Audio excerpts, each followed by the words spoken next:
All right, I'd like to go ahead and call to order the City of Brookhaven Zoning Board of Appeals regular meeting for March 19th, 2014. We'll go ahead and start with a roll call. Corey Self. Present. Don Bolia. Present. Glenn Byers. Hope Balcom. Present. Jed Beardsley. Here. Kent Gibson. Here. And Tim Nama is here as well.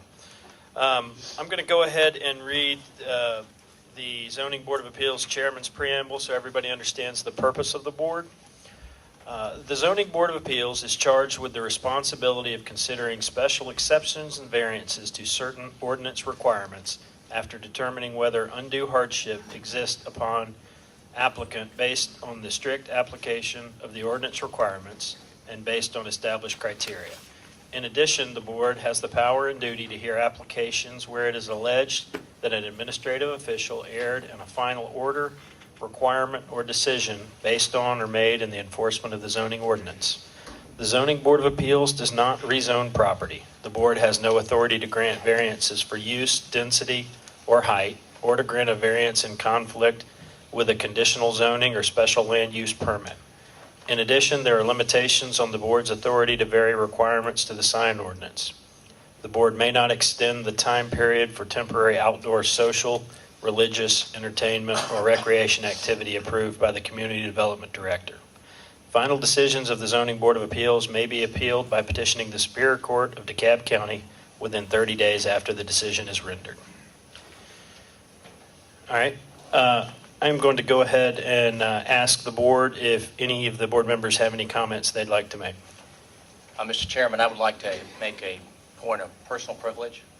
Okay. As ZBA board members, we receive a lot of email and mail and correspondence, and most of it I don't take too personally, but sometimes you get correspondence and you feel a need to respond. So I've just prepared a short statement I'd like to make. It's a general response. In a recent email, there was a reference to conflicts of interest. So first on the issue of conflicts of interest. It has been noted that some members of this board have a direct connection to one of the applicants before us tonight. This board is made up of volunteer citizens that were asked to serve in a role that is by no way a path to win a popularity contest. We are asked to arbitrate difficult decisions, and I am personally proud of the way each and every board member has carried themselves during our tenure. Each member has carefully weighed any conflicts of interest and has recused themselves on matters in a thoughtful and transparent manner. I do not appreciate inferences that would imply otherwise, and by using what I believe to be negative connotations that are related to board members that have connections to matters before the ZBA is an insult to our integrity and precisely the reverse of how this board conducts itself. Further, we have to realize that we're a small city with many ties to each other and in many ways a very tight-knit community. To infer that it's impossible for this board to arbitrate a matter simply because of a friendship or a relationship is an insult to every member of this board and to the very process we're engaging in tonight. Secondly, I would like to address comments made relative to the Brookhaven City staff. Accusing the staff of being quote-unquote irresponsible and of using quote-unquote trumped-up rationale to make decisions is not only wrong, it's downright an insult to the city of Brookhaven and the council we've chosen to represent us, for they have chosen the staff that are making these decisions. I, for one, am extremely proud of the judicious and meticulous work that the staff performs on a daily basis. I've worked with city and county governments throughout the state of Georgia, and I can personally attest that we are fortunate to have such hardworking and dedicated personnel working for the city. I consider it an affront to them that they have to deal with malicious comments without a forum to respond, so I'm choosing to respond to those comments now. And finally, those that choose to fight every variance without distinction of facts on the basis of what they perceive as best for the city should consider the very homes they are in now and consider how those homes got built. It's extremely easy to say we got ours, let's close the doors and not let anyone else in. I live in the city of Brookhaven, and I was not appointed to represent one neighborhood or subsection of the city, but asked to represent the entire city. I'm proud of our city and the promise it holds. And with that, Mr. Chairman, I appreciate the opportunity to talk. Thank you, Mr. Bowler. All right. And one last reminder, if anyone plans to speak this evening, please go ahead and fill out a comment card and bring it up to Mr. Song here at the table, so we'll have that on hand. All right, moving on to the approval of minutes. We've got the approval of the February 19th, 2014 ZBA work session meeting minutes. Was there any discussion about those or any questions for anyone? If not, I'll take a motion. Chairman, I would move that we accept the minutes as presented, please. All right. I'll second. All right, we have a motion and a second for the acceptance of the minutes as written. Any discussion? All right, all those in favor of the motion to approve the minutes, please signify by raising your hand and saying aye. Aye. All those opposed, nay? All right, the motion passes. All right, the approval of the February 19th, 2014 Zoning Board of Appeals regular meeting minutes. Any discussion or question about those? All right, we can get a motion. I move that we adopt them. All right, we have a motion to adopt the minutes, to approve them. I'll second. All right, we have a motion and a second. Any discussion? All right, all those in favor of the approval of the minutes of the regular meeting from February 19, 2014, please signify by raising your hand and saying aye. Aye. All those opposed, nay? All right, they're so approved. All right, let's go on into organizational and procedural items. Our first item is adoption of an amendment to the rules and procedures for the Zoning Board of Appeals. Mr. Chairman, I'd like to make a request that you amend the agenda. Okay? And for a member to consider adding as item 2, a certificate of payment of cost on appeals. All right. So can we get someone to make that motion? I move that we add as item 2 under C, organizational and procedural items, to adopt to consider the certificate of cost request by the staff. Second. All right, any discussion? All those in favor of the change to the agenda item C2, please signify by raising your hand and saying aye. Aye. All opposed? All right, the agenda's so changed. All right, item number 1, adoption of the amendment to the rules and procedures for the Zoning Board of Appeals meetings. Mr. Chairman, you have within your packet a proposal to change the board procedures. As you recall, in our last meeting, we had an appeal of which the board had to vote on the record that night of a method by which to handle the appeal process. So within your packet, you will see a section 17A and 17B.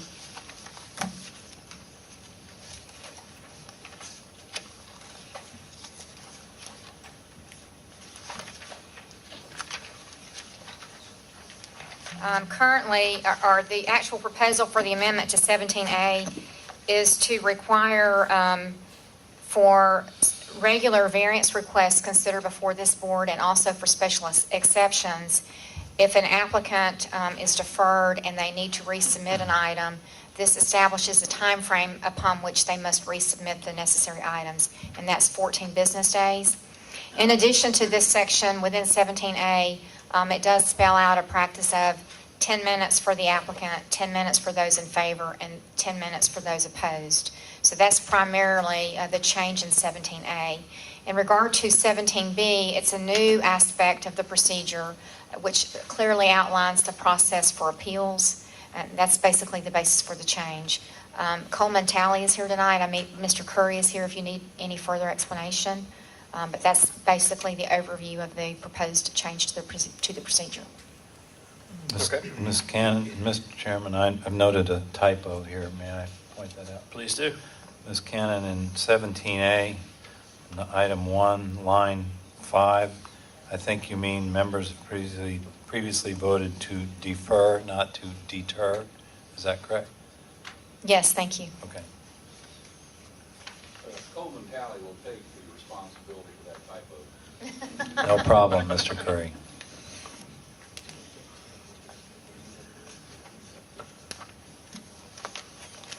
All right, any other questions or discussion? All right, so we're going to go ahead and vote to adopt these. Yes, sir. If a motion is brought forward. I so move. All right, I'll second. all right, we have a motion and a second to adopt the amendment to the rules and procedures for the zoning board of appeals meetings. Any discussion? All right, and with the change on 17A, paragraph 1, line 5, to defer. All those in favor of the adoption, please signify by raising your hand and saying aye. Aye. All those opposed?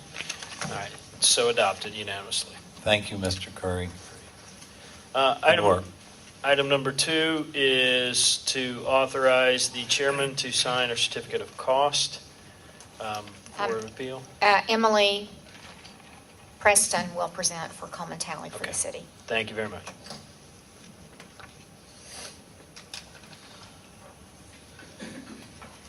As we discussed in work session, anytime an appeal is taken to Superior Court, it has to be done through a petition.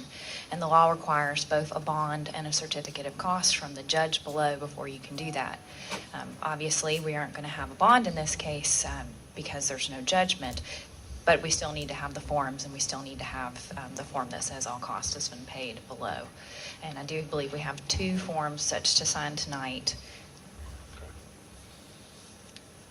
We're Good just- evening. Linda Dunleavy on behalf of the petitioners who are seeking to have these documents signed. I just want to make sure that we have the same documents, so 'cause there's been different forms floating around. But we're asking that you sign these documents that are just an administrative predicate to filing an appeal. One is the certiorari bond. There really isn't a bond in this case, but you still have to sign it.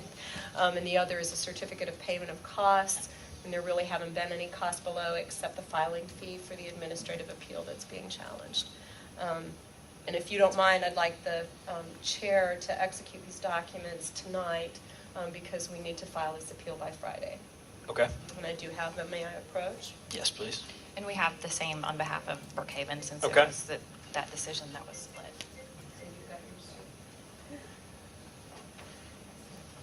All right.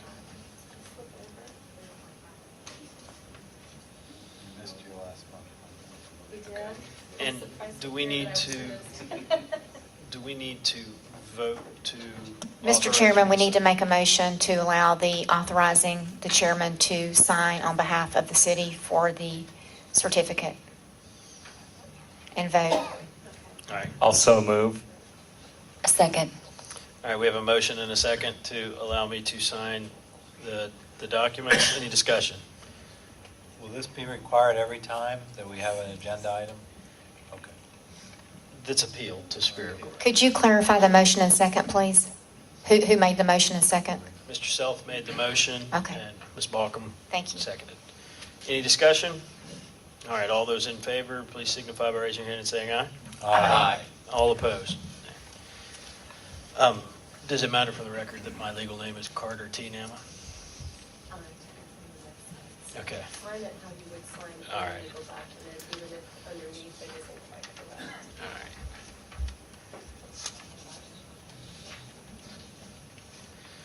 That's how I avoid every suit, you know. Yeah. It's my cousin. Okay.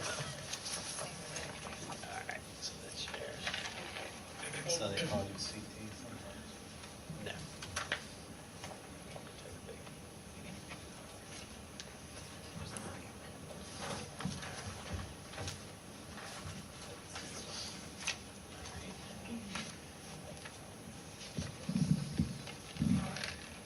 Thank you very much. All right, I believe that's it for organizational and procedural items. Next, we'll move into unfinished business. Item number 1 on the agenda is ZBA 13-43, Patsios Homes LLC encroach into the 75-foot stream buffer for a temporary construction area at 2381 Drew Valley Road. Mr. Chairman, I need to recuse myself at this time due to the fact that the applicant, I was once a client of the applicant. Okay. Thank you very much, Mr. Bowler. And Mr. Chairman, before you open the public hearing, I just wanted to state for the record that we do have one other item that is unfinished business. It's ZBA case 13-27. It's the case regarding Pink Pony, and that will be heard by this board on April 16th. Okay, Thank you. all right. I believe we're not opening the public hearing, no, on this item. If it's unfinished business, That's correct. I apologize. okay. I just wanted to get an updated staff report. Thank you. Thank you, Mr. Chairman and the board. Case before you is ZBA 13-43. Location is 2381 Drew Valley Road, Brookhaven, Georgia, 30319. The property owner is Gretchen Patsios, and the applicant is Patsios Homes, LLC. The applicant is seeking to construct a single-family home on the property. Currently, it's vacant. The initial application that came before the board on December 18th was a request to reduce the 75-foot stream buffer setback from 75 feet to 25 feet, and to reduce the front yard setback from 30 feet to 20 feet, and was initially granted a 60-day deferral to allow the applicant to meet with area residents.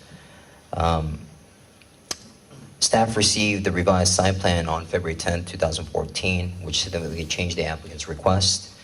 Due to the late nature of the submittal of the revised site plan, staff was unable to assess the proposed changes and issue a revised staff report, and therefore, the Zoning Board of Appeals granted an additional 30-day deferral for staff to review the revised site plan from the last meeting in February. The revised site plan would show that the proposed home is no longer seeking the initial variances, and it has been modified to show that the home will be constructed outside of the 75-foot stream buffer, as well as a 10-foot sanitary sewer easement. The applicant has also amended the request to encroach into the stream buffer by no more than 13 feet. And I would just like to state that although the application stated 12 feet per the applicant, I believe the more accurate measurement per staff is based on the scale of the site plan. It would measure out to 13 feet.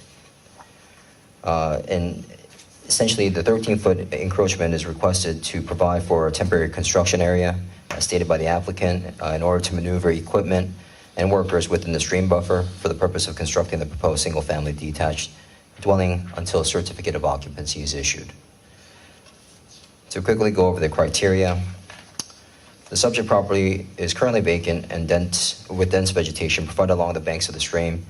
Based on the information available to staff, the subject property has been vacant for quite some time, as aerial photography retrieved from 2002 show the property was vacant as well. The applicant demonstrates on the revised site plan that the proposed dwelling will be located outside the 75-foot stream buffer. Mitigation will be provided by an underground water detention device located outside the 75-foot stream buffer as well, to account for infiltration of stormwater runoff. The proposed area of encroachment into the stream buffer for a construction area would be contained with a double row of silt fence and hay bales to account for erosion and sedimentation control. The buildable area on the subject property is greatly impacted by the stream buffer and existing location of the sanitary sewer easement. Additionally, the construction area required around the perimeter of the building footprint to maneuver equipment and materials is also impacted by the extent of the stream buffer.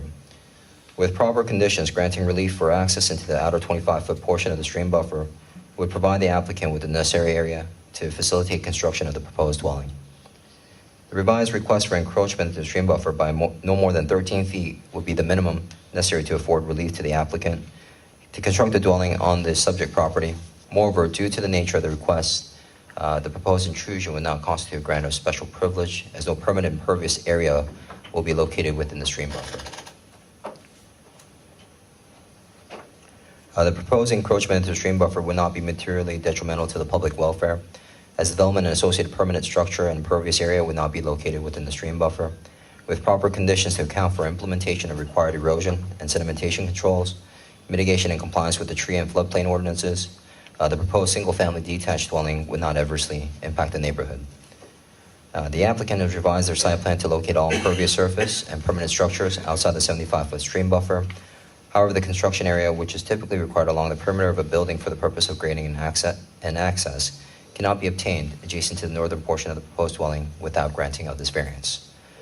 With that, staff has recommended the board vote in favor of the amended application and suggests the following conditions, and we have outlined 4 conditions for the board to consider. First, that the development shall occur in accordance with the submitted site plan, the revised site plan, dated February 10, 2014.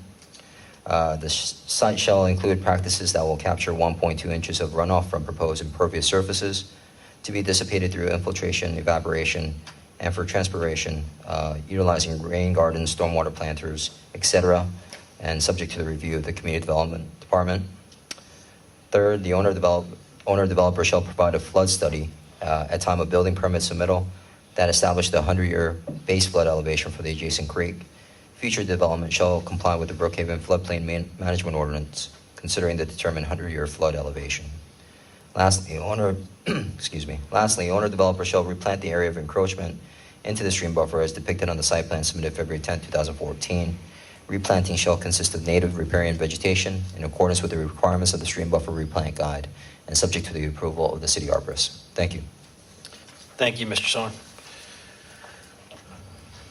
All right. We've already had all of our public comment on this, but I believe that we can still ask questions of the members involved in the case. I had a couple questions. Mr. Patsios, if you could come up. Hi there. How you doing? Good, how are you? Good. I know that there was some opposition to this request before, and I saw in an email that you submitted that at least Mr. Belton was withdrawing his objection to the variance. Are any of those people, are you aware, are here present tonight? No, I'm not They aware were that they're here tonight. They were here at the last meeting in anticipation of that Right. being the case, and he did vouch for, in that email, Right. for the entire Drew Valley Association that he was associated with, Okay. speaking on their behalf. All right. And you've seen the conditions or the revised staff recommendation, the 4 conditions on there. Do you have any issues with any of those conditions? I do not. Okay. All right. Does anybody else have any questions for Mr. Patsios? All right. All right. Thank you very much. Thank you. Is there anyone here from Drew Valley who spoke in opposition to this application in the beginning that would like to add any further commentary? All right. Or be available for a question. All right, seeing as there's none, let's go ahead and open it up to the board for discussion. I'll be happy to start. I think that the applicant did what we asked him to do, which was to go back and meet with the community, work out a plan that they were agreeable with. By the email provided, it seems that they are in agreement with it. I think that basically what the applicant's requesting is the ability to access the side of the house in order to build the home. Would it be possible for him to construct the house without that access? Theoretically, I think it could, but I think that the benefit that we're getting here is he's putting in an underground detention system, which will help runoff in the area. And he's also doing several other conditions that I guess go above and beyond just by providing him this access easement. So for that reason, I'm in favor of the application based on the revised staff recommendation. Sure. A quick question, Mr. Nama. Staff mentioned the double row of silt fence and hay bales. Will that serve to prevent inadvertent intrusion into the area of the stream buffer that is not granted by the variance? Yeah, I think that's to capture any silt during the construction process. It also serves as a visual barrier for contractors to not stray beyond that line, so that they're So we encroaching won't in have anything. bobcats, going around. Not legally. Right. So. Do the hay bales come all the way to, does the silt fence come all the way to the street? Yeah, the silt fence will come all the way up. You can see how it's depicted on the line there. It shows it stopping right there at the front building line. Yeah.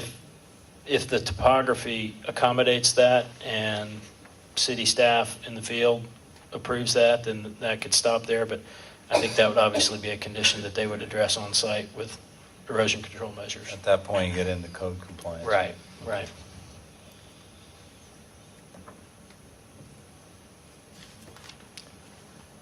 Anyone like to make a motion?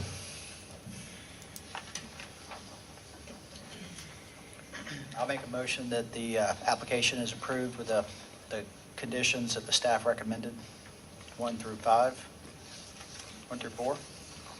All right. We have a motion for approval based on the 4 staff recommendations. Do I hear a second? I'll second it. All right, we have a motion and a second. Any discussion? All right, all those in favor of the approval of ZBA 13-43, based upon the 4 conditions in the staff recommendation, please signify by raising your hand and saying aye. Aye. All those opposed? All right, it is approved unanimously. All right, moving into new business. Item number 1 is ZBA 14-05. Ann and Arthur Kennedy, reduce front yard setback along Colonial Drive, increase lot coverage, and reduce setback for an accessory structure, a shed, at 1137 Oglethorpe Avenue. Thank you, Mr. Chairman. The case Hold before on, you... hold on. Oh, I'm sorry. apologize. I forgot to invite Mr. Bowley back in.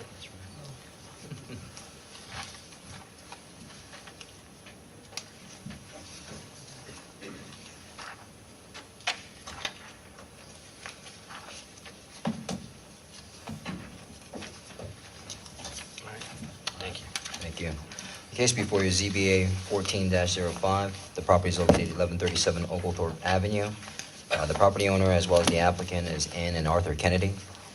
The property exists as a corner infill lot located at the southeast intersection of Colonial Drive and Oglethorpe Avenue.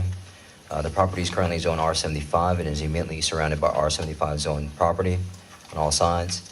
The subject lot contains a single-family residence that was built in 1929. However, 5 years ago, it experienced damage from a fire and currently remains unoccupied. The applicant seeks to demolish the existing residence and erect a new 2-story home on the property. In order to accomplish the construction, the applicant has requested a variance to lot coverage from 35% to 38%, and the front yard setback along Colonial, or reduction of the front yard setback along Colonial Drive from 30 feet to 9.43 feet. Additionally, there's an existing 84 square foot accessory structure located near the southeast corner of the property.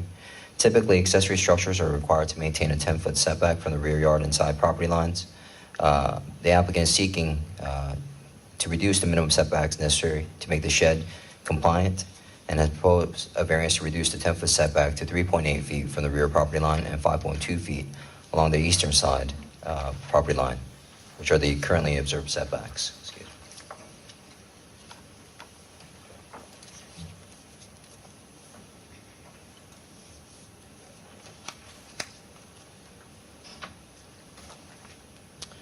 The subject parcel totals 0.186 acres, approximately 8,105 square feet.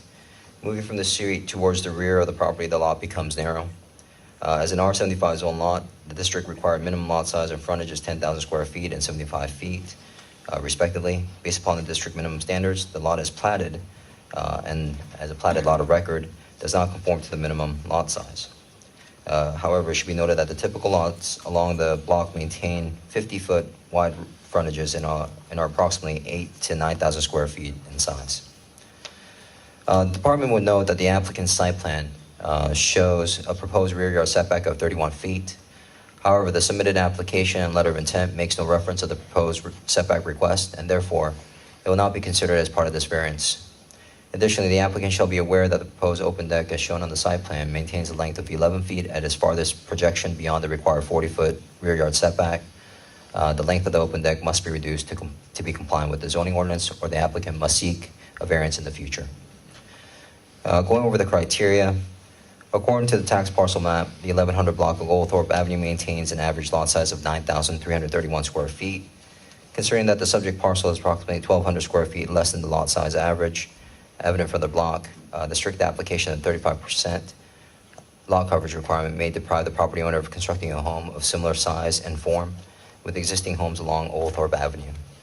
In order to construct a dwelling of similar size and form and to compensate for the smaller platted lot size, a 3% increase in lot coverage to 38% may be warranted.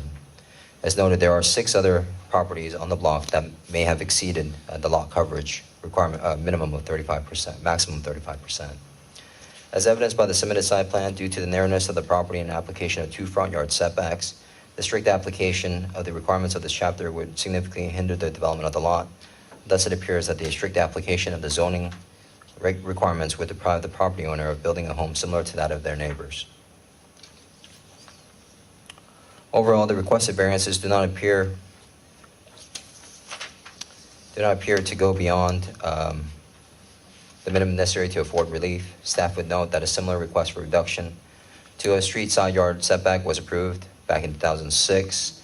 Of similar character, it was a corner lot off of Oglethorpe Avenue and Matthew Street, where allowed for the reduction along Matthew Street from 30 feet to 9 feet. Additionally, a similar request related to a lot coverage was approved in 2010 for 2265 Colonial Drive, allowing for an increase in lot coverage from 35% to 46.8%.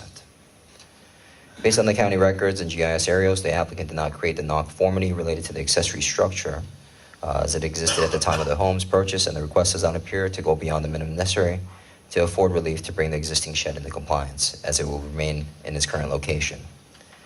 Based on the applicant's request, the granting of the increase in lot coverage to 38% would not appear to be detrimental to the public welfare or injurious to the property or improvements in the zoning district. Although the increase in lot coverage may contribute to additional stormwater runoff, the applicant will be required to administer appropriate water detention and soil erosion control measures on the property as determined by the city engineer at time of permitting. The existing home, as previously stated, was built in 1929 and is currently situated. The setback from Colonial Drive would be non-conforming with the setback requirement along Colonial Drive for R75 zoning districts. Based on the site plan submitted by the applicant, the proposed dwelling will maintain the original setback along Colonial Drive and will not encroach closer to the right-of-way from the existing setback of 9.43 feet. The variance to the street side yard setback will not materially detrimental to the neighborhood. The strict application of the requirements to a street side yard setback and lot coverage may cause undue and unnecessary hardship, primarily due to the property being a corner lot and having a lot size less than the adjacent properties along Oglethorpe Avenue that maintain an average lot size, again, of 9,331 square feet. For the applicant to have the ability to construct a residential dwelling that would be of similar size, form, and character with neighboring properties, a variance to reduce the setback and increase lot coverage would be required. This requested variance has no impact to the terms of the comprehensive plan. That said, the staff has recommended that the board vote in favor of the 3 requests and has provided one condition for you, that it be in compliance with the site plan submitted February 4th, 2014. Thank you. All right. Thank you very much. So now we'll go ahead and have 10 minutes for the applicant to speak. Mr. Dillard? Thank you, Mr. Chairman, members of the board. I'm Doug Dillard with Wiseman, Noack, Curry, and Wilco. We represent the applicant. We ask that you approve it in accordance with the staff recommendation. The incorporated portions of the staff relative to the criteria are acceptable to us. We do note that the site plan does deal with the rear yard setback of 31 feet. We did not make that a part of the application, but staff has recognized that that's not there. We would ask in adoption of the site plan that you specifically reference that. We think we can deal with the 11-foot issue relative to the deck, but we would like for you to approve it based on the site plan and specifically reference that we've got that 31-foot opportunity. We're available. I have the Kennedys here to answer any questions that you might have, and we reserve our remaining time for rebuttal. Okay. Thank you. Thank you very much. All right, we're now going to, I believe we have, Susan, under the new format, we have 10 minutes for anyone to speak in favor of the That's application correct. now? All right. Is there anyone present that would like to speak in favor of the application? The only speaker cards we had were the attorney and the applicant. All right. So if the applicant, All right. Is there anyone who wants to speak in opposition to the application? have no speaker cards. All right. Mr. Dillard, is there anything you want to rebut there? All right. All right. I wish I had more cases like that. I'll tell you that. All right. Well, let's go ahead and open it up to the board for any questions that they may have. You want to go first? I went first last time. Your turn. Well, so Mr. Dillard, you acknowledged and accepted the reduced length of the open deck at the rear to 10 feet, so that if we approve this with the condition as to the site plan, that would be an exception. Yeah. Okay, could you explain one more time this rear setback request? Well, the rear that you're asking? setback's 40 feet, we're showing 31. So I think we just asked that you specifically reference that, because that was not contained within this, it was not contained in the variance application, but it was shown on the site plan. So, What would you need a variance to 31 feet for? Because I'm not seeing anything on the plan indicating that you need a variance. I think the rear yard's 40 feet, isn't it, Ben? 40 feet is correct. So we're at 31. Right, but you're showing a pool which can go over that 40-foot line, and you're also showing an open deck that currently is extending 11 feet over, but if that was brought back to 10 feet, We'd I be think okay. you're in compliance at 40 Okay. feet right As long now. as we understand that, Okay. that's fine. All right. I've got one other comment on the impervious surface. Is that a 4-car garage basically on the house? Is that two-car garage? Yeah. Okay. It was the only way we could get the required 4 parking spaces. Okay. We don't really want a 4-car garage, and if you tell us we don't have to have it, we won't build it. Well, I can't do that. That's not in the application. Yeah, no, that's right.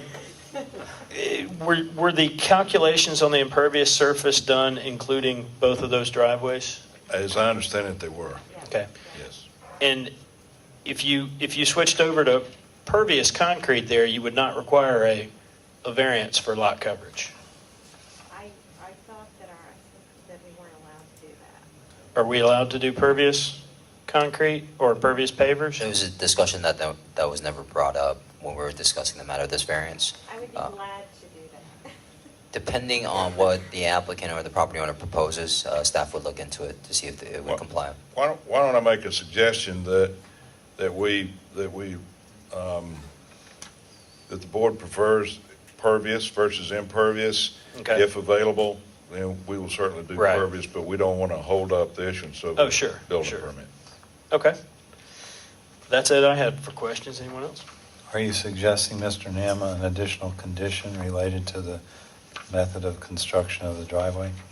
I'm stating that we could add a condition that stated, if possible and met with city approval, the applicant could use a pervious driveway surface to reduce the impervious surface on the lot.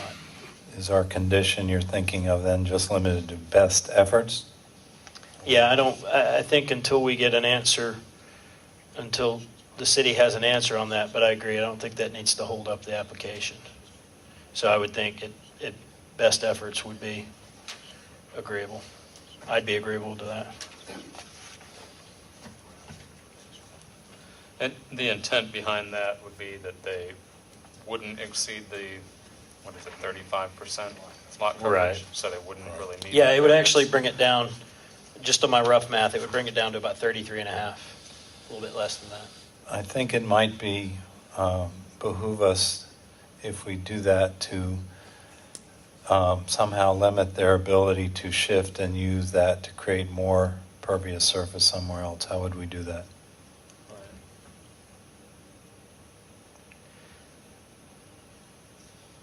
Well, we would be approving this based on the site plan attached. Okay. So I don't think that we could all of a sudden throw in a 400 square foot stone patio in the middle of the backyard and say, well, since we used impervious here, we're going to use that there because it's not on the site plan. But we'd be granting the variance to 38%. Yeah, and I agree with granting it to 38% due to the lot size, but I think that we can put some notes in there to make best efforts to try to reduce the And that applies impact. only to the driveway, right? Correct. Yeah, right. I think it's worth repeating the statement Mr. Song made that the side yard front yard setback to 9.43 is exactly equal to the existing footprint of the current house on the site. Right. That's correct.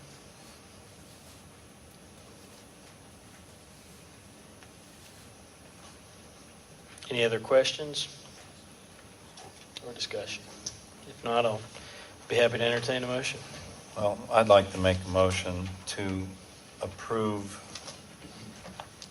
ZBA application 14-05 by the Kennedys to reduce the front yard setback along Colonial Drive to 9.43 feet, to increase the lot coverage from 35% to 38%, and to reduce the setback for an existing accessory structure, a shed, to remain on the property, subject to condition that the staff stated that the development of the lot will occur in accordance with the site plan submitted and attached to the materials, except by making this condition, we are not approving the excessive length of the rear open deck as depicted on the site plan, and that will be limited to 10 feet, and that the applicant will use best efforts to use pervious driveway construction methods. All right, we've got a motion in favor of approval of all variances requested for ZBA 1405 with the one staff recommendation in the staff report, as well as the applicant to use best efforts to use pervious concrete on the driveway. Do I hear a second? Second. All right, we have a motion and a second. Any discussion? All right. All those in favor of the motion as stated, please signify by raising your hand and saying aye. Aye. Aye. All those opposed? All right, it's approved unanimously. All right, before the next item on the agenda, Kent Gibson is going to recuse himself due to the fact that the owner of the property is his first cousin, Jay Gibson. All right, That is correct. And the second, do I need to recuse myself from the second one? I'll do that when it comes We'll around. do that? Yeah. All right. Does that mean he gets to go home? I think so.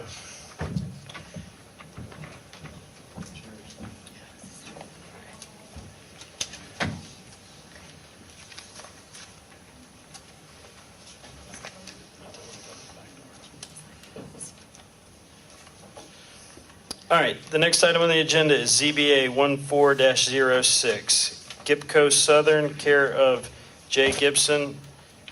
Increase lot coverage, section 27-586, and vary from the requirements of the Brookhaven Peachtree Overlay District. 27-728.15.10A2 and 3, 27-728.15.10G and K, 27-728.15.12D3, 4 and 8, 27-728.15.12 F3A, and 27-728.15.12 L6, Peachtree Road and Colonial Drive. Thank you, Mr. Chairman. As you stated, there are 9 variances that have been requested in relation to this Walgreens construction. I would like to quickly point out that section 27-728.15.12 F3A, which is related to the second story, which is the requirement that states that the second story shall encompass 100% of the gross floor area of the first floor. I'd like to note that the applicant does not have the ability to request such a variance, as is listed as one of the prohibited variances that would go before the board. In addition to that, I would also note, based upon the site plan, it appears that they're in compliance with that requirement of the overlay district. Okay, thank you. The subject property, which includes an assemblage of 4 lots, zone C1, and located within sub-area 1 of Brookhaven Peachtree Overlay District, and under the requirements of BPOD, again, the Brookhaven Peachtree Overlay District, the applicant plans to construct a 3-story building that will consist of 14,140 square feet for Walgreens, with an additional 36,449 square feet of office space. The building observes zero lot lines from all property lines and is proposed to be constructed predominantly of brick. Along the ground floor, the proposed building will consist of white precast facade with a transparent glass storefront. The applicant seeks to demolish the existing commercial buildings and combine the lots into a single parcel of land. A two-story, 125-space parking deck is proposed to be located behind and along the side of the proposed commercial building. Review of the proposed parking deck design would show that a large portion of the parking structure will remain open and be absent of screening that will be contextual to the architectural theme of the building.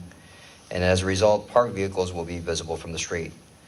Under the guidelines of BPOD, parking decks adjacent to a public street are required to be screened with retail on the first floor, and upper stories are required to be screened and clad with materials that resemble an office building with fenestration. The applicant has expressed that due to the confines of the site, it would be unfeasible to screen the proposed parking deck on the ground floor with retail along both street frontages and would instead supplement the required screening with landscaping. Staff would point out that parking decks are required to install a 6-foot landscape strip immediately contiguous to the parking facility, except at vehicular or pedestrian entrances. The applicant has stated in the letter of intent that 23 feet of the total 580 linear feet surrounding the perimeter of the parking deck will be less than 6 feet in width adjacent to the MARTA rail line. The proposed building would require a total of 138 parking spaces, with 47 spaces required for Walgreens and 91 spaces required for the proposed office use. The applicant has stated in the letter of intent that Walgreens has estimated at their peak 28 spaces will be utilized. Given the limitations of the site, projected demand of the facility, and intent of the Brookhaven Peachtree Overlay District to promote greater pedestrian activity and walkability, the applicant would seek to reduce parking by 13 spaces for a total of 125 parking spaces dedicated for the development. The overlay requires that the primary entrance to the building be clearly visible from the street and face Peachtree Road. Based on the applicant's letter of intent, the primary entrance is proposed to face the parking deck to better serve customers that arrive by car. As an alternative, the applicant has indicated that the architecture of the building on the ground floor will create an appearance of an entrance facing Peachtree Road. The subject property as it existing has one point of ingress-egress off of Peachtree Road and two off of Colonial Drive. With the proposed Walgreens development, the access off Peachtree Road will be relocated closer towards the east property and away from the east property line, away from the intersection. While the requirements of the overlay restrict curb cuts along Peachtree Road, if the property is accessible by another street, the applicant has requested a curb cut be allowed on Peachtree Road to facilitate the circulation of ingress-egress for delivery and emergency vehicles alike, such as ambulances and fire apparatuses. Subsequently, the applicant has requested a variance to widen curb cut widths to 30 feet from 24 feet to better accommodate larger vehicles onto the property. The applicant believes that if the property is limited to provide access only from Colonial Drive, the proposed development would not be viable and would further concentrate traffic directly onto Colonial Drive and negatively impact traffic at the intersection. The applicant has proposed a ride-in, ride-out only drive on Peachtree Road to coordinate for the safe flow of traffic on the subject property and to minimize vehicular impacts on Peachtree Road. The department would note that the applicant must obtain approval from Georgia Department of Transportation to locate a curb cut on Peachtree Road, as it is a state route. Lastly, the applicant seeks a variance to 27728, which we covered, which stated that, again, they don't have the ability to request for such a variance, as it is prohibited in Section 27915K. Going over the criteria, the subject property takes on a trapezoidal shape and would appear that the site as currently existing would exceed the lot coverage maximum of 80% associated with the C1 zoning district. Although the subject property would combine 4 lots together, the property would equate to a small tract of land at 1.47 acres.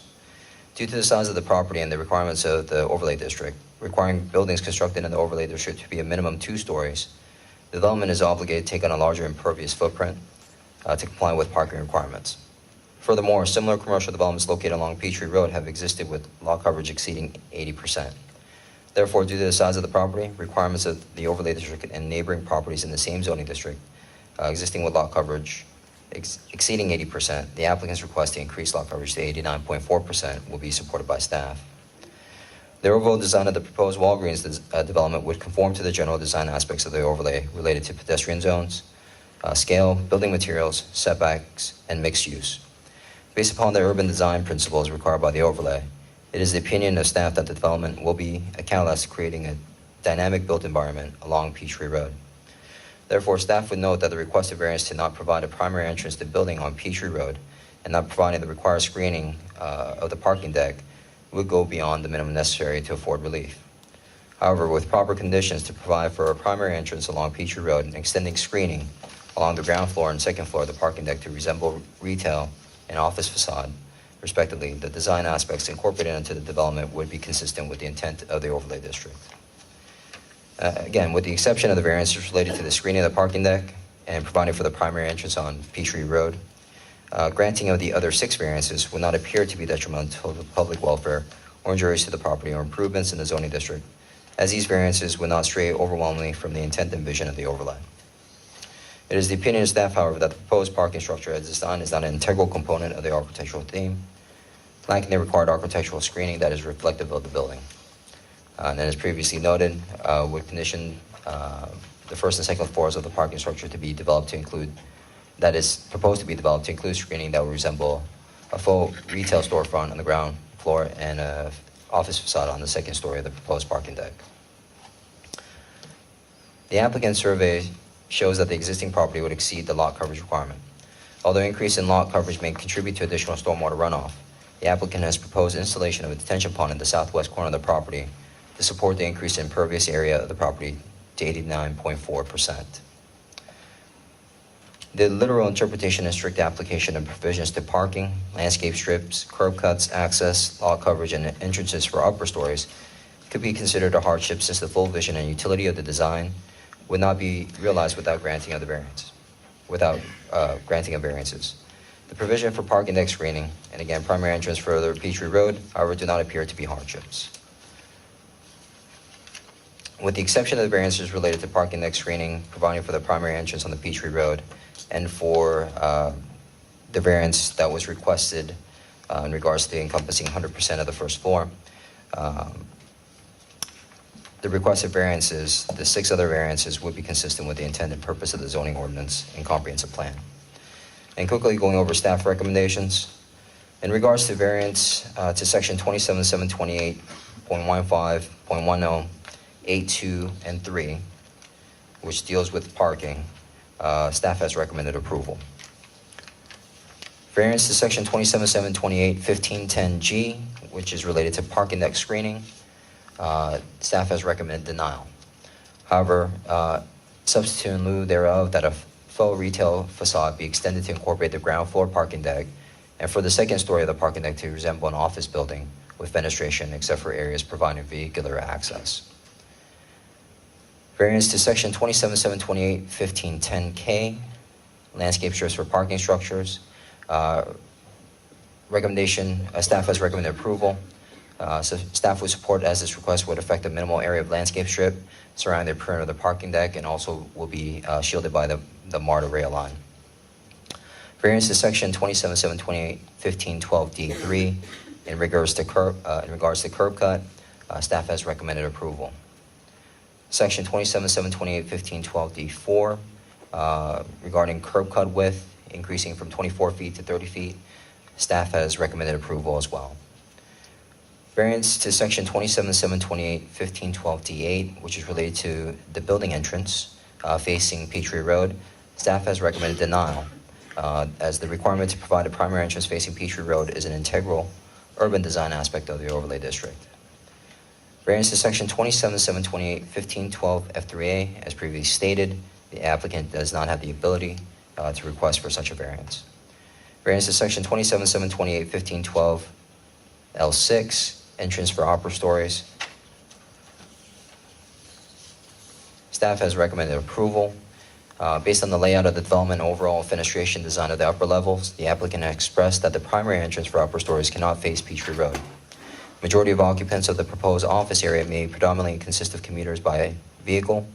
Per the layout of the development, elevators leading into the upper levels of the building will be situated to provide direct access from the parking deck. Therefore, staff would recommend approval of granting this variance. Variance to section 27586, which deals with the lot coverage maximum under the C1 zoning district, based on the existing impervious layout of the property, staff has recommended approval.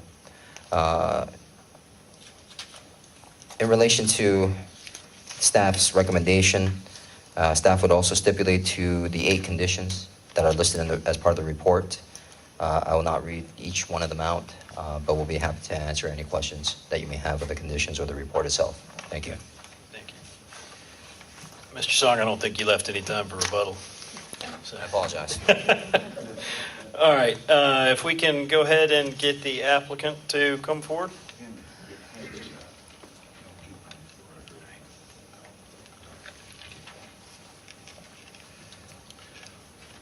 Thank you, Mr. Chairman. First of all, we filed an amendment last week putting you on notice of the constitutional issues that we feel are present in this case, so I hope you've got that in your packet, and we ask that that First Amendment to this application be incorporated and made a part of the record and part of your consideration this evening. Briefly, I want to reserve most of my time for rebuttal. But we are basically in agreement with the staff recommendation. If we look at the second variance relative to parking deck screening. Mr. Chairman, I apologize if we could just stop for one moment. It seems like our timer is not working, so Uh-oh. I'll have to use my iPhone to. I'll keep get this time. done. No. We're looking for a neutral, Mr. Bill. What we've done on 2 is to extend the screen, and you've got a copy of this that's attached to the transportation report that I've given you. What we've done is basically extend the retail screening from where it was originally shown at this point on Colonial Drive, and we asked that this site plan be made a part of the record for your consideration. We've extended it all the way to the entrance, the first entrance from Peachtree on Colonial into the parking deck. There are 2 entrances. One that's basically a little bit behind where the entrance coming out of the Kroger comes out onto Colonial, and then there's another entrance relative to almost to the MARTA rail line. So we've got a 2-level parking deck, and we've got two entrances. What the staff wanted us to do, though, was to continue the faux facade along the area of space and parking deck between the 2 entrances. And it's really just not practical to build that kind of infrastructure on the site. So what we've tried to do is we'll put material that will provide a transition with landscaping in front of the wall that supports the parking deck. But we didn't think it would look right just to have that part shown. Additionally, they wanted to have some transition from the second level of the parking deck so that rather than building just a wall that would be as high as the office, we're suggesting that we landscape that area so that it will soften the impact of the parking deck. We've done this several times. The best example that I can think is the development of North Park that we did for Portman Barry years ago, where that parking deck against Peachtree Dunwoody is almost completely covered with evergreen material, vines, and that kind of thing. So what we're suggesting is rather than to build a faux lodge that's two stories in height, to try to provide this kind of transition along Colonial Drive. Additionally, relative to the entrance on Peachtree, we are suggesting that we have an entrance that faces Peachtree and the corner, the northeast corner of the building, so that you would have an entrance that would sort of come in on the corner. It would be a vestibule type entrance, but there would be access from Peachtree as well as from the parking area. So it would solve both of those situations, and we have attached that as a part of our application. The other issues that we've had with staff are the second application, which is the Interparcel access, as you can anticipate, we do not know what's going to go next door. We've heard everything from 8-story buildings to whatever. We think that that orientation needs to be to Peachtree. To create that kind of traffic through our parking lot would create a problem from safety, pedestrian access, and that kind of thing. Plus, we just don't think Colonial Drive can support it.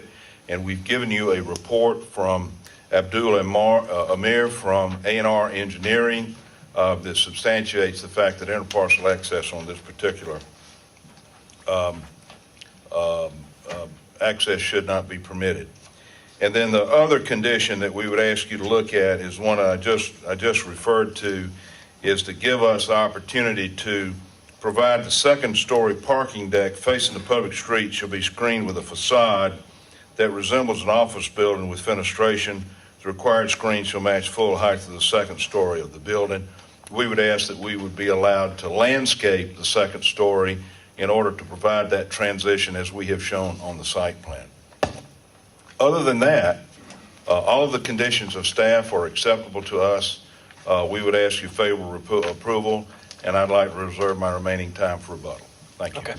Thank you very much, Mr. Jones.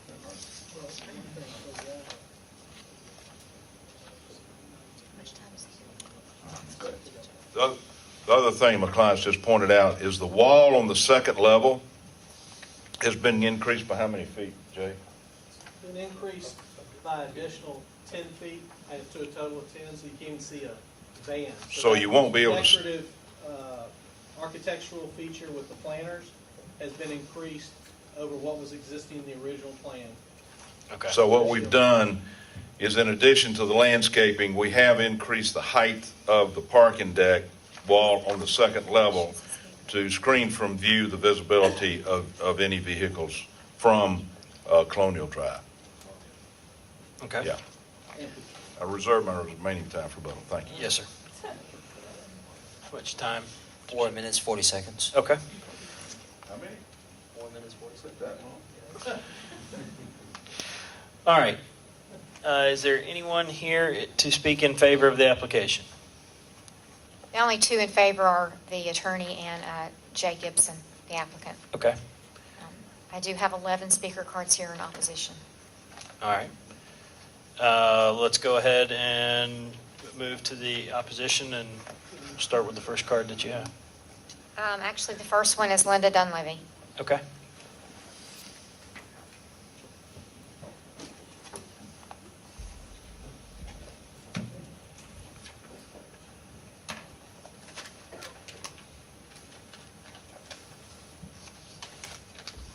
Good evening.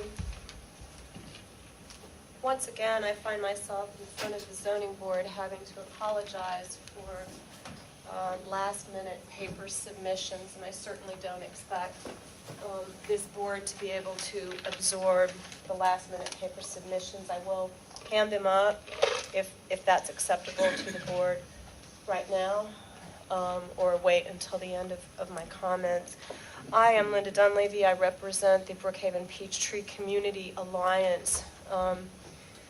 We have attempted to file this opposition paper to address the 9 variances that this board is being asked to consider this evening, and I understand from Doug's presentation that there may have been a slight change in plans. I haven't seen those change in plans, so have not addressed that.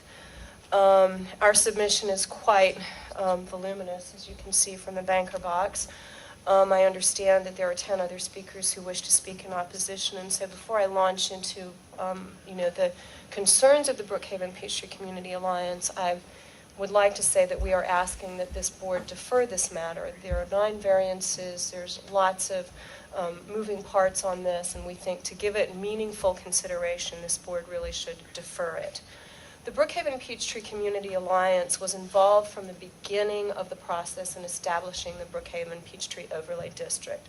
They have spent long hours and considerable thought went into designing the district and creating the requirements to develop within it. Walgreens purchased most of the property at issue more than 5 years ago. Since that time, they've been trying to get approval for development, mainly in DeKalb County, prior to the incorporation of the city of Brookhaven.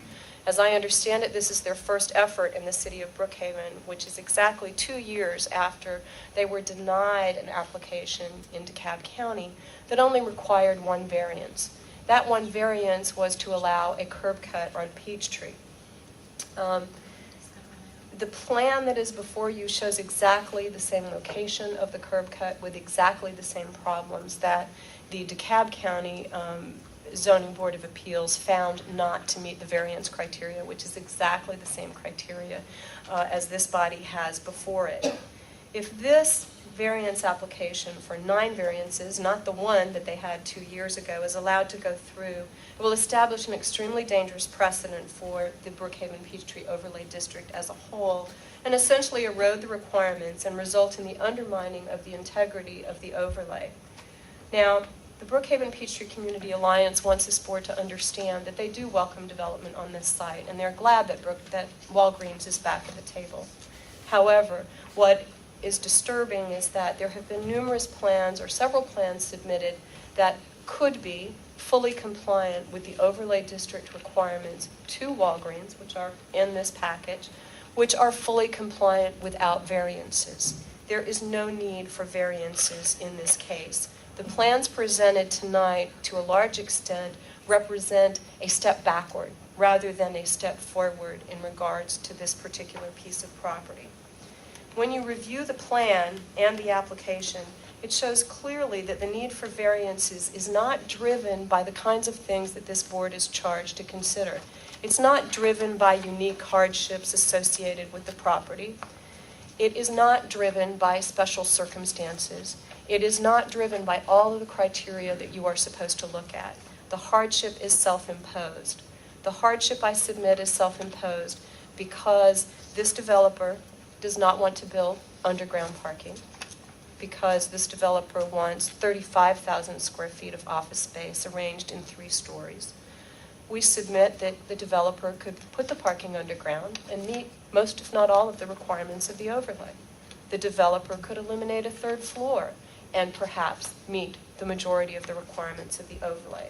We submit that he could eliminate the curb cut on Peachtree, and the materials in this package show at least 2 plans where there is a curb cut eliminated on Peachtree that is fully compliant with the overlay. We submit that they don't need a 30-foot wide curb cut for emergency vehicles. There are materials in this package that show that the standard requirements for emergency vehicles is 20 feet wide. Your standard fire truck is no wider than 8 feet. Why they need 30 feet when everybody else, suffices with 20 to 24, there's no written justification for that. A primary entrance on Peachtree is easy, and apparently, and I haven't seen the revised plans, apparently they have realized that and provided a primary entrance on Peachtree. So I'm not really sure if they're withdrawing that variance request or it's modified. The main reason it appears that these variances are necessary is because of the amount of development that they want to put on this site, the fact that this development is being vehicle-driven. The justification for the curb cut is all vehicular traffic, in and out, egress, movement of traffic. This is exactly what the Brookhaven overlay, design guidelines and standards sought to get away from. We sought to get away from vehicles driving development along Peachtree, but to make it a more pedestrian-oriented type of corridor. Excuse me. In many instances, if you take a look at the applicant's submission, he doesn't even attempt to address the criteria that this board is charged to consider. He says in certain instances, I disagree with the overlay requirements. The overlay requirements are illogical. They're economically not feasible. While the applicant is certainly entitled to his opinion as to whether the overlay requirements make sense or whether they're logical, it doesn't matter. That's not the criteria that this board has to consider. Whether they're economically feasible is not something that this board is bound to consider. These are not part of the criteria that this board is required to consider. I suspect that the main reason driving these variances are economic considerations rather than topographical, special circumstances inherent on the property. I think the developer can do a much better job than the site plan that has been submitted. Brookhaven Peachtree Community Alliance would like to challenge them to do so, and that's why they're asking for a deferral and meaningful consideration rather than supplanting the work that has been done by tons and tons and tons of community stakeholders for years by granting 9 variances on a property that can be developed with no variances. I would like to draw to the board's attention, and I will hand these up. This is the 2014 plan. In pink are highlighted the curb cuts that are proposed for this particular development. Here is the 2011 DeKalb County plan with exactly the same curb cuts. And once again, the DeKalb County Zoning Board of Appeals found that they did not meet the criteria under their ordinance, which is also your ordinance, for that curb cut. Nothing has changed. The curb cuts are in exactly the same location. I'm also going to hand up to you tonight some letters. One is from Sandy Murray, and the other is from the president of the Brookhaven Peachtree Community Alliance. And I would just like to highlight some of the discussion in these letters. Number one, Sandy Murray observes that the parking garage facing the street, the overlay explicitly forbids putting a parking garage that is visible from the street. Planting plants on this parking garage would not correct that problem. The building itself is not near the street under the original plan. I don't know if that's changed under this plan. There is a parking dock, or there is a loading dock right next to the street on Colonial, between the building and Colonial Drive. And in that sense, the proposed structure does not adhere to the overlay requirements. The letter from Brookhaven Peachtree Community sets forth their observations that, with no exception, no other proposed development in the Brookhaven overlay area has received similar relief from the overlay. Walgreens purchased this property in 2008 with full knowledge of the overlay requirements. A variance would be an unusual and extraordinary accommodation for Walgreens. The customer traffic generated from this particular development alone, there is no traffic study.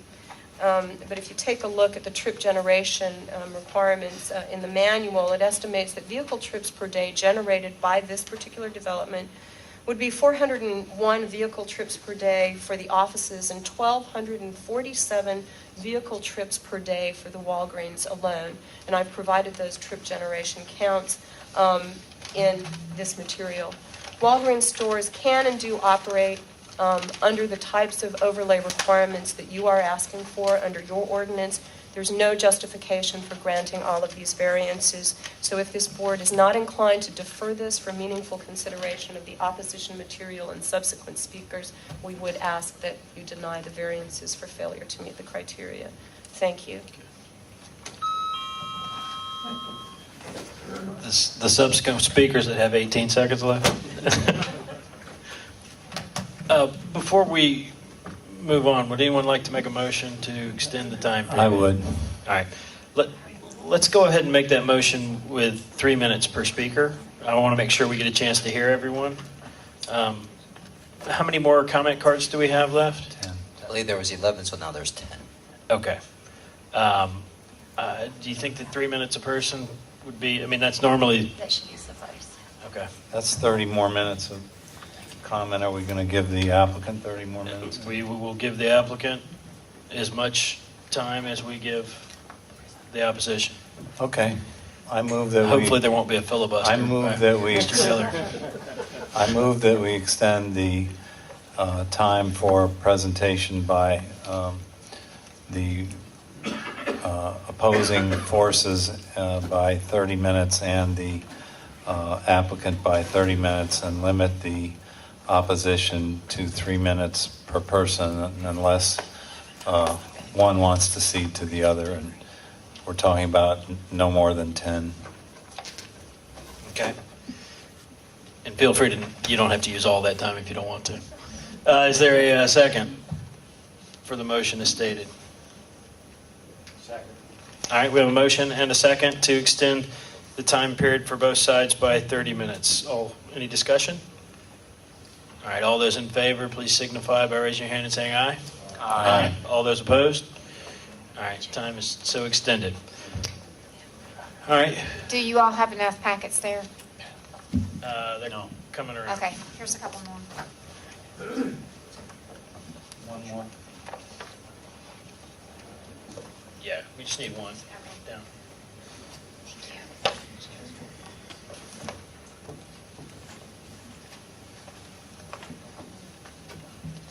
Sorry. Next speaker is Bill Draper. Okay. Our clock's working again, Mr. Song? Try my best to get it working. It's up and running.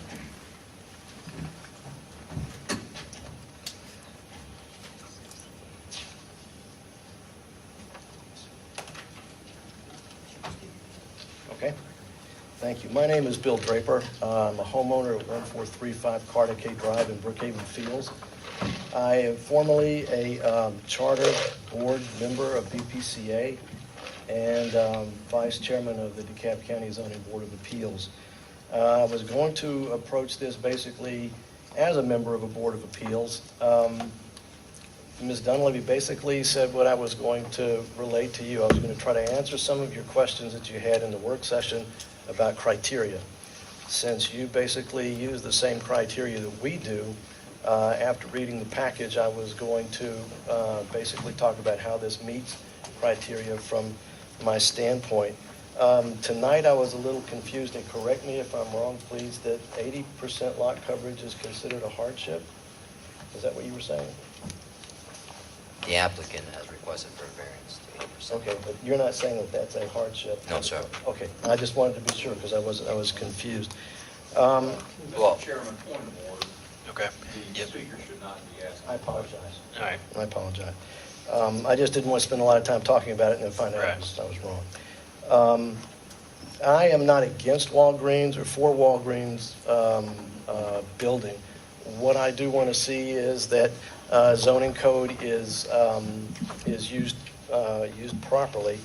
Walgreens, as she said, Walgreens has lost all of its variance requests in the past, basically because they have never met criteria.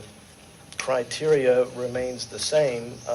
There still is no hardships for these properties. What I have read is that the skewed line in the back is considered a hardship, the trapezoidal shape, but actually that does not impede the buildable area of the property, and so is really not considered a hardship that you can provide relief for. Since there is no hardship to this, there is no way to provide relief, and anything that you approve without a hardship is basically a grant of special privilege. So right there, most of the criteria is not met by this entire request.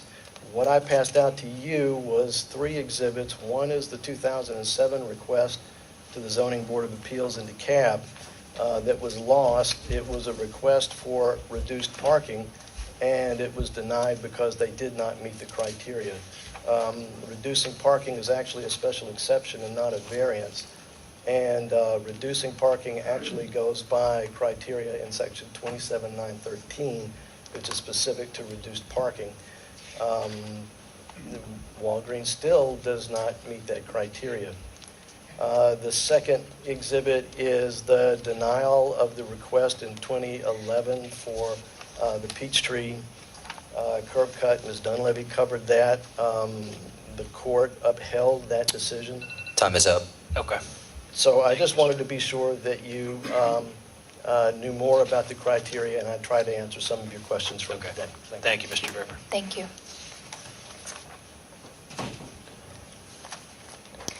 Joseph Pilati. Okay. Good evening, ladies and gentlemen. My name is Joseph Pilati at 1073 Dumbarton Trace, resident of Brookhaven, with 38 years in transportation design and planning. The driveway proposed located on Peachtree. It's approximately 190 feet north of the southbound stop bar at Peachtree Road and is proposed to be right in, right out. It includes a small triangular raised island measuring 15 by 15 for a square footage, approximately 112.5 feet, barely over the GDOT's minimum of 100 feet. The island appears to be surrounded by pavement marks, which allows for freer movements. Now, they've also increased the driveway size, I understand, from 24 feet to 30 feet, so increasing the ability to leave and enter the site at a higher speed.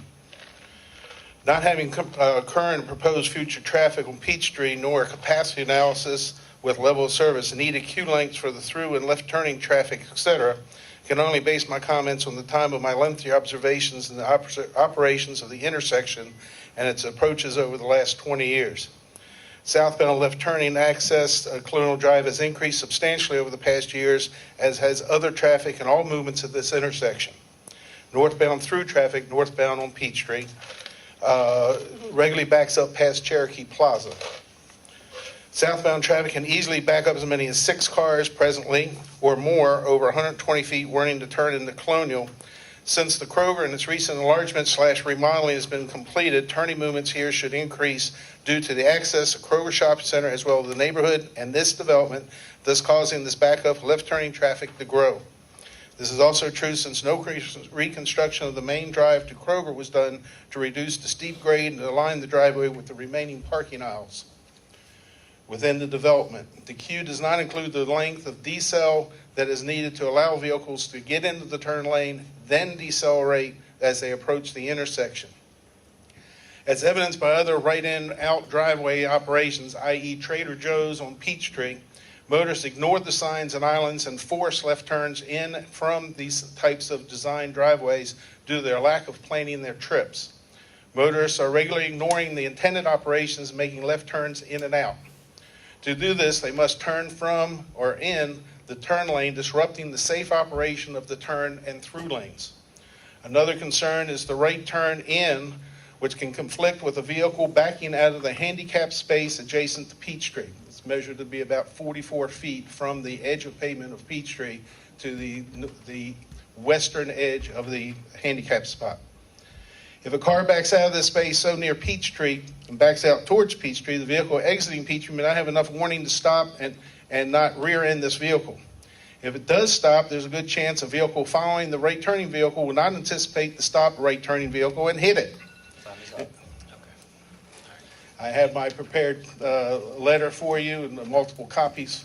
If you have any questions, I have other observations such as the poor sight distance of the Colonial Bridge. The next speaker is Peter Next speaker, please. Kernan. C-R-C-U-R-N-Y-N. I believe that's Kernan. That's correct. Thank you. Good evening. My name is Peter Kernan. I'm a 14-year resident and homeowner of Colonial Drive at 2257 Colonial Drive. While I would commend the developer for the advancement of the plans and a great-looking rendering, being a developer myself and a real estate investment manager, one who actually worked for the Portman companies, I would suggest and I would like to state my opposition to the approval or granting of any of these requested variances. Number one, there are no means to enforce the control of post-variance change orders which could materially and adversely impact the overall quality and appearance of the project, particularly on the Colonial facade. To suggest that this project could implement something like what was done at North Park, developed by Portman Berry, is highly questionable given the expense of such an endeavor. Again, it should be exactly the same as on the Peachtree facade. Two, the insufficient study, planning, and mitigation of negative impact of the additional traffic and cut through on Colonial Drive and generally through the Brookhaven Heights neighborhood, and as well as at the already congested Peachtree and Colonial intersection should be grounds enough to disallow any of these variances. Number three, insufficient study, planning, funding, and mitigation to address the negative impact of the additional vehicular traffic over and across the already dilapidated and poorly maintained Colonial Bridge is a huge factor. Not to mention the idea that a loading dock would be placed on Colonial between the 2 points of ingress-egress on that street is absolutely, practically infeasible. Thank you. Thank you. Thomas Porter.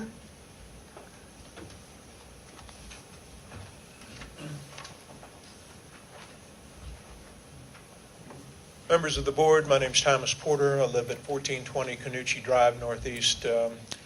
My point is really very simple. I just don't understand. It's been stated by other people, but I just don't understand how this can be heard by the ZBA at all. It does not come anywhere close to meeting the first criteria, which is an exceptional condition of size, shape, or terrain. And the site is flat. It is the combination of 4 lots. There is nothing exceptional about it at all. I will note that while the criteria to be used by the board and the staff opinion on page 79 states that it should be made under the terms of the following criteria, the criteria states very specifically that it shall be authorized only upon meeting all 5. And then it goes on, and the response from community development doesn't even address whether there's anything exceptional about this size, shape, or terrain. Thank you. Thank you.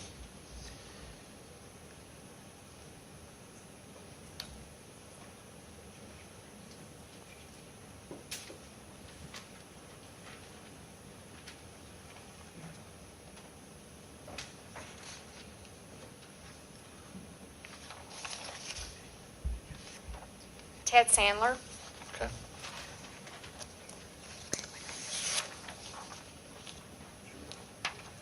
Members of the board, my name is Ted Sandler with the Sandler Law Group, 6400 Powers Fair Road, Suite 200, Atlanta, 30339. I'm here representing MPSBJ Properties. If you look, the property immediately to the right, that smaller square, is my client's property.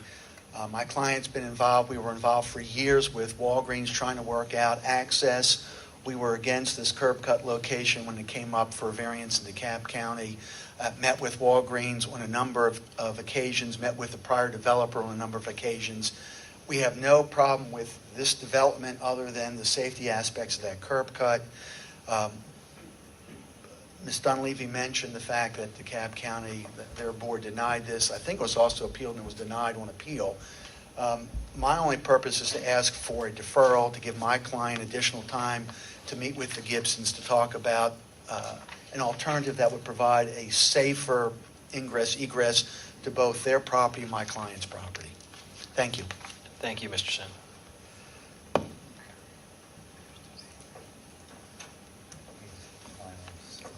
Linda Martin.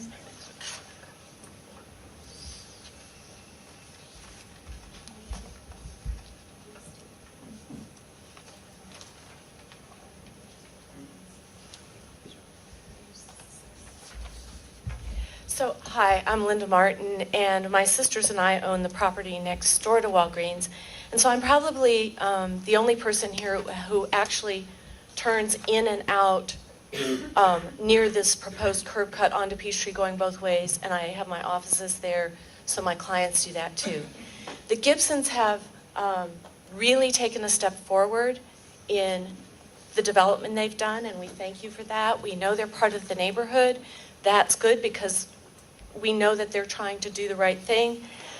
But I know from experience what it's like to turn left with the subway curb cut right on top of me, or right, or have clients try to turn in from the turn lanes. It is dangerous. There are near misses all the time. So I felt so strongly about this that I got Mark Akampora, who is a traffic engineer, to come in and look at this. And my simple picture just shows you the 3 circles, how close these curb cuts are to each other. And so Mr. Akampora, I just wanted him to tell me, is this really as dangerous as it feels to me? And he came back with 9 serious design flaws that are going to seriously impact traffic, not only on Peachtree, but on Colonial and on Standard. When we can't get out, we turn right, we go down North Druid Hills Road, we turn on Standard, and we come up Colonial. So I just ask you to either, if you can defer and take time to look at his report and all the other stuff that you've been given, or deny it and ask them to come back with something more compliant. Thank you. Thank you, Ms. Martin. Mark M. Campora.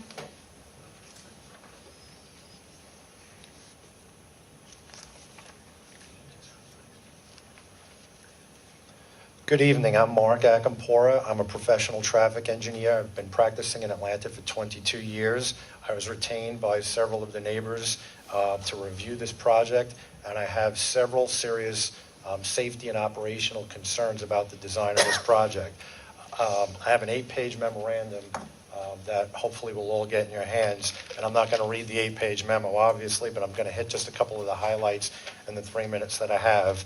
And hopefully it'll give some food for further thought on this project. The project does not meet the minimum code requirement for parking. This becomes a real issue because the deck levels are not connected by a ramp, which means that this parking deck is going to use the adjacent public streets for circulation between the levels. And that becomes a real problem, operational problem between the levels of the deck. What's going to happen is the office workers are going to arrive first in the morning, stake their claims to the vast majority of the spaces in the deck, particularly in the upper level, and then folks are going to come into the Walgreens in and out throughout the course of the day. They're going to arrive in one level of the deck, not find spaces, and circulate to the other level of the deck. How are they going to do that? They're going to turn out onto Colonial, by making a left from one level and then a left back into the other level, or they're going to make a right out from one level and then a right back in at the other level. If they go out to the Peachtree exit, they're going to be forced to turn right out of the exit, circulate all the way up to North Druid Hills Road, down to Standard, and around to Colonial. So your deck circulation is going to be looping through the neighborhood. Very bad design, and I think completely unacceptable. Another potential when people are faced with that option of turning right out of Peachtree is a lot of them are just going to make the left out of the Peachtree access. Even though there's going to be a right in, right out aisle in there, we know that we can't definitively prohibit everybody from doing that. Making a left out of that driveway, crossing 3 lanes of Peachtree traffic to circulate back to make the left back into Colonial is a very dangerous operation. I have a real concern about the design of the parking decks itself. The driving aisles that come up to Peachtree, both on the upper and lower level, have no opportunity for a turnaround.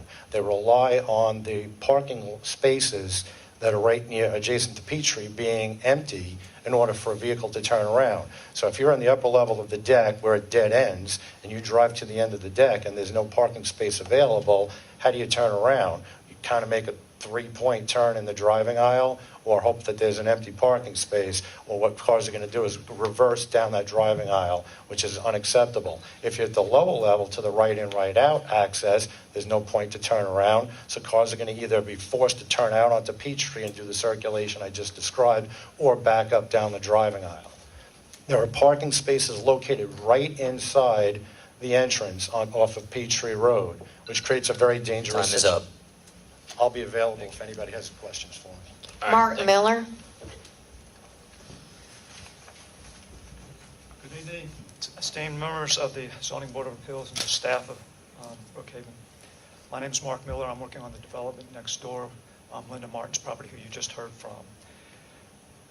Weeks, months, or years from now, when you come to that intersection at Colonial and Peachtree, you will look over and you will know how important your decision is here today, because it affects the gateway into this city.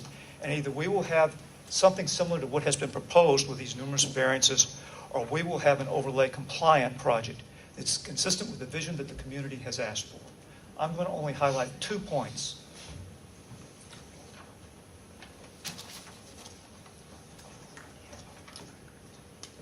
The first point is that if you look at the linear frontage along the 2 faces, 66% of the frontage on Colonial is dead space. It is a parking deck, and faux walls are not what's allowed under the overlay true shop space, or it is a dock with a solid wall. On the other side, on Peachtree, it is 42%, which is a parking deck, a ground service parking lot, and a curb cut, all of which are not allowed on a primary street, Peachtree, under the overlay. Together, the 108% is more than half of the linear frontage of those 2 faces, which is vehicular oriented, creates more danger for pedestrians, and tends to keep pedestrians in the cars and not on their feet.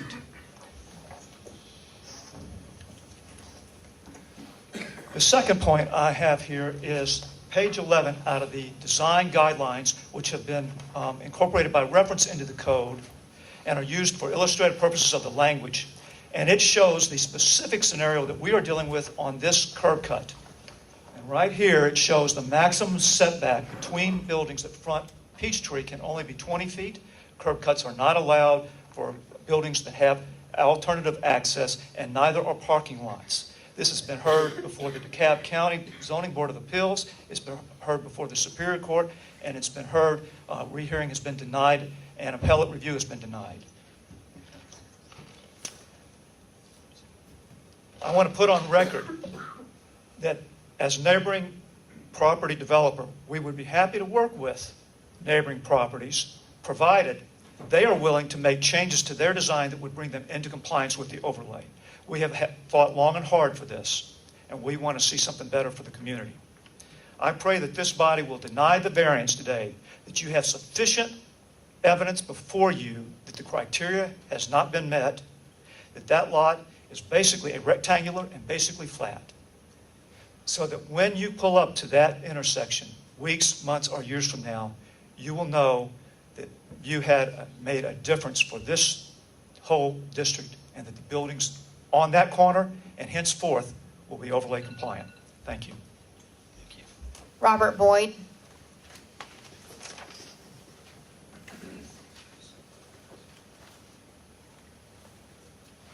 Good evening. I'm Robert Boyd. I'm with Bullock Manley Partners. Prior to Mr. Gibson's involvement, we submitted a plan to Walgreens that was completely compliant with the overlay and was declined. A copy of that plan is with Ms. Dunleavy. Kathy Forbes.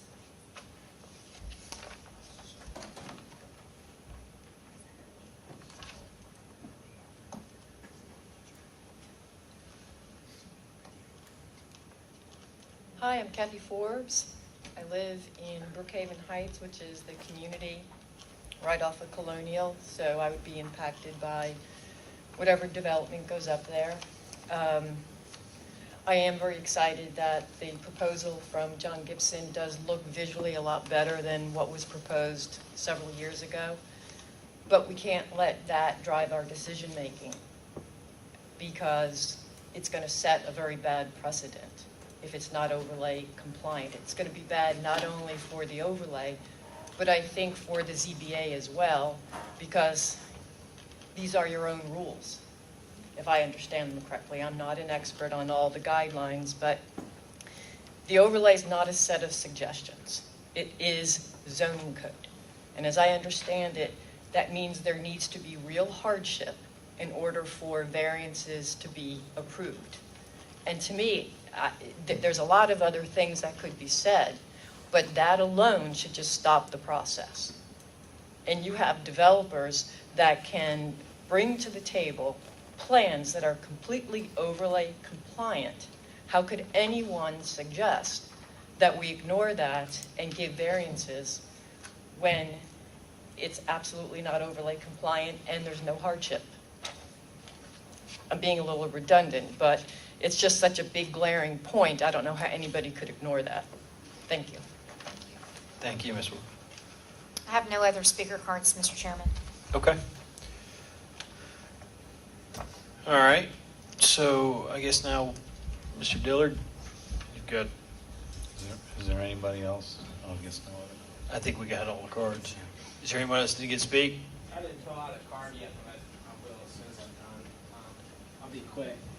My name's Aaron Brown. I'm a resident of Brookhaven Heights. I've lived on and off there for 3.5 years and was fortunate to buy a home. I have a lot of respect for Walgreens as a company. I'd welcome them to the community under the right circumstances. I'm not an expert either, and I'm grateful that we've had so many come up and speak. I just wanted to add a little bit of humanity to the discussion. So I pull in and out of the street every day, so does my wife. It's on the precipice of complete disaster. It's dangerous, it's frustrating. People do some irrational things. They cut through other parking lots. The second thing is I'm a pedestrian. I walk around all the time.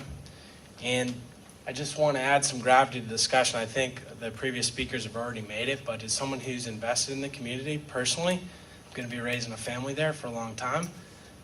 I think we can do better. Doesn't sound like we're doing it right. And I just hope you guys are there for us to make sure that it does get done right. It's a big decision. It's going to affect a lot of people's lives day to day. It's a huge deal. Thank you. Thank you. All right. Well, I think that does it for the opposition. So, Mr. Dillard, if you've got some rebuttal.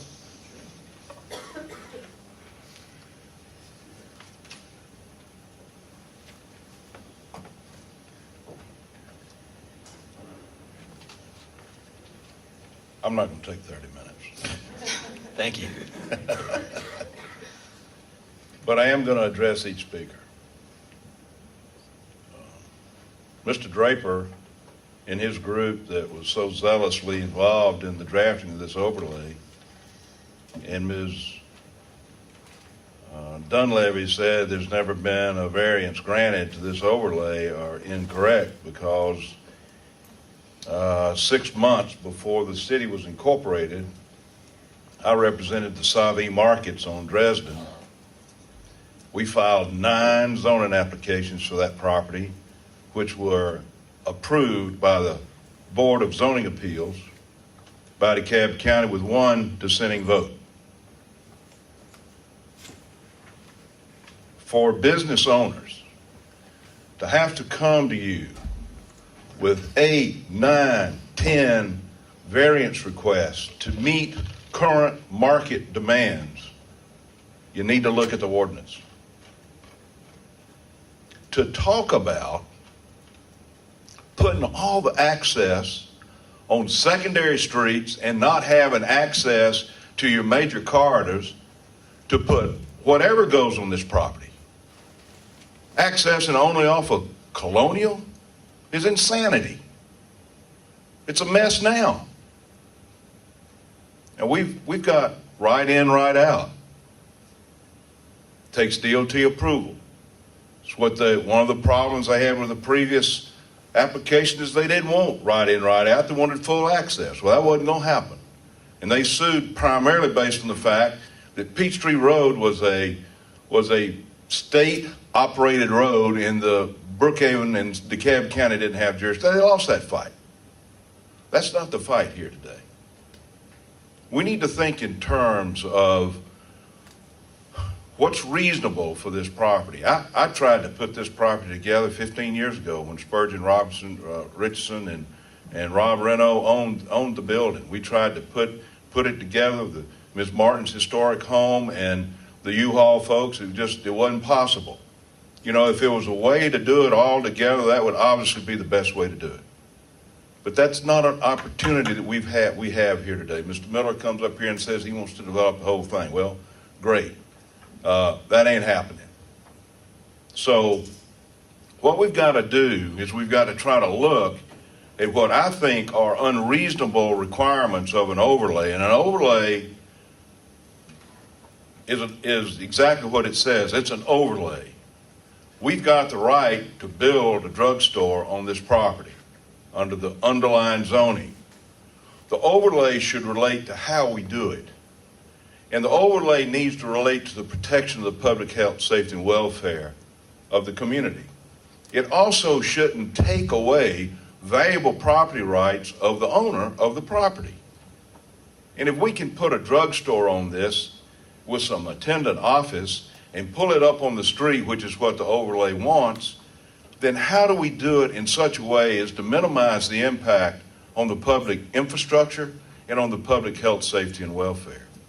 We've provided you with an opinion from A&R Engineering, Mr. Acapuro, who we've used on occasion as experts for traffic matters. He's a very qualified traffic engineer, has given you his opinion. We submit that the traffic that's generated into and from this property is not necessarily destination traffic. It's passing by traffic. I shop at Kroger, and I live in Buckhead. I shop at Kroger. I shop at the Rite Aid. I most of the time am going to do that when I'm going somewhere else. And that's the same thing here. But to think in terms of requiring that all of the access from this property come into and from Colonial, I couldn't put, I'm an organic farmer, I couldn't put my vegetable stand out there and get in and out of there. We've got to have some alternatives. We think the staff has done a very good job in analyzing the criteria. No one has come up here relative to the hardship criteria to refute what staff found. We have suggested some amendments to a couple of the staff conditions that would allow us to develop the property as shown. We've done our best to try to comply with the overlay in the spirit, while it's impossible to comply with it as specifically and particularly. Mr. Palladdy talks about the transportation design. All this is subject to DOT. Access on to and from Peachtree is subject to DOT. We think we're going to get right in, right out. The idea that we got to have a 24-foot drive, where'd that come from? When your own DOT folks are saying 30 feet's better for garbage, emergency fire, and those kind of things. What's another 6 feet? Why is that critical? Well, it's not critical. But what it is it makes it a more safe way to get in and out of the property. Mr. Kernan obviously was not with Portman Berry when I represented them in the early mid-'80s when we got 3 11-story buildings approved where the Rite Aid and the McDonald's is today, with a pedestrian walkway across Peachtree to the MARTA station.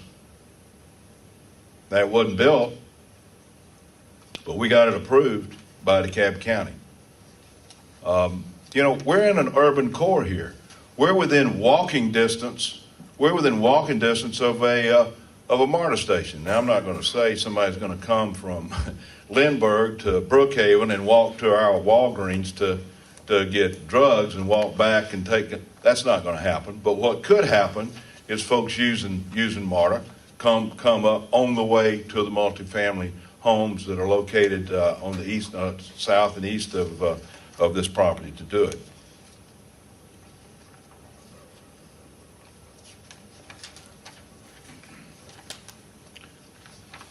Mr. Sandler talked about a deferral. Well, this thing's been pending for a while.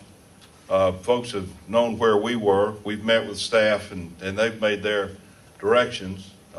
We realize that you've gotten a lot of information tonight, but we also think that you've got sufficient information. You've had that presented to you in time to make a decision tonight.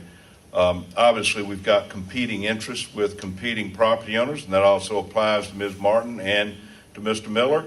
It would be great, as I previously said, to put it all together and develop it as one, but that has not been possible, and that's not possible today. So what you've got to do is you've got to deal with what's before you, and this particular piece of property is all that's there.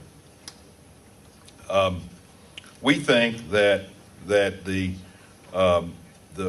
overall development that we have suggested, with the amendments that we have suggested, with the traffic report that we've given you, justifies an approval. Now, your standard of review, and I'm sure Mr. Beardsley would confirm, is that if there's any evidence to support your decision, it will be defended.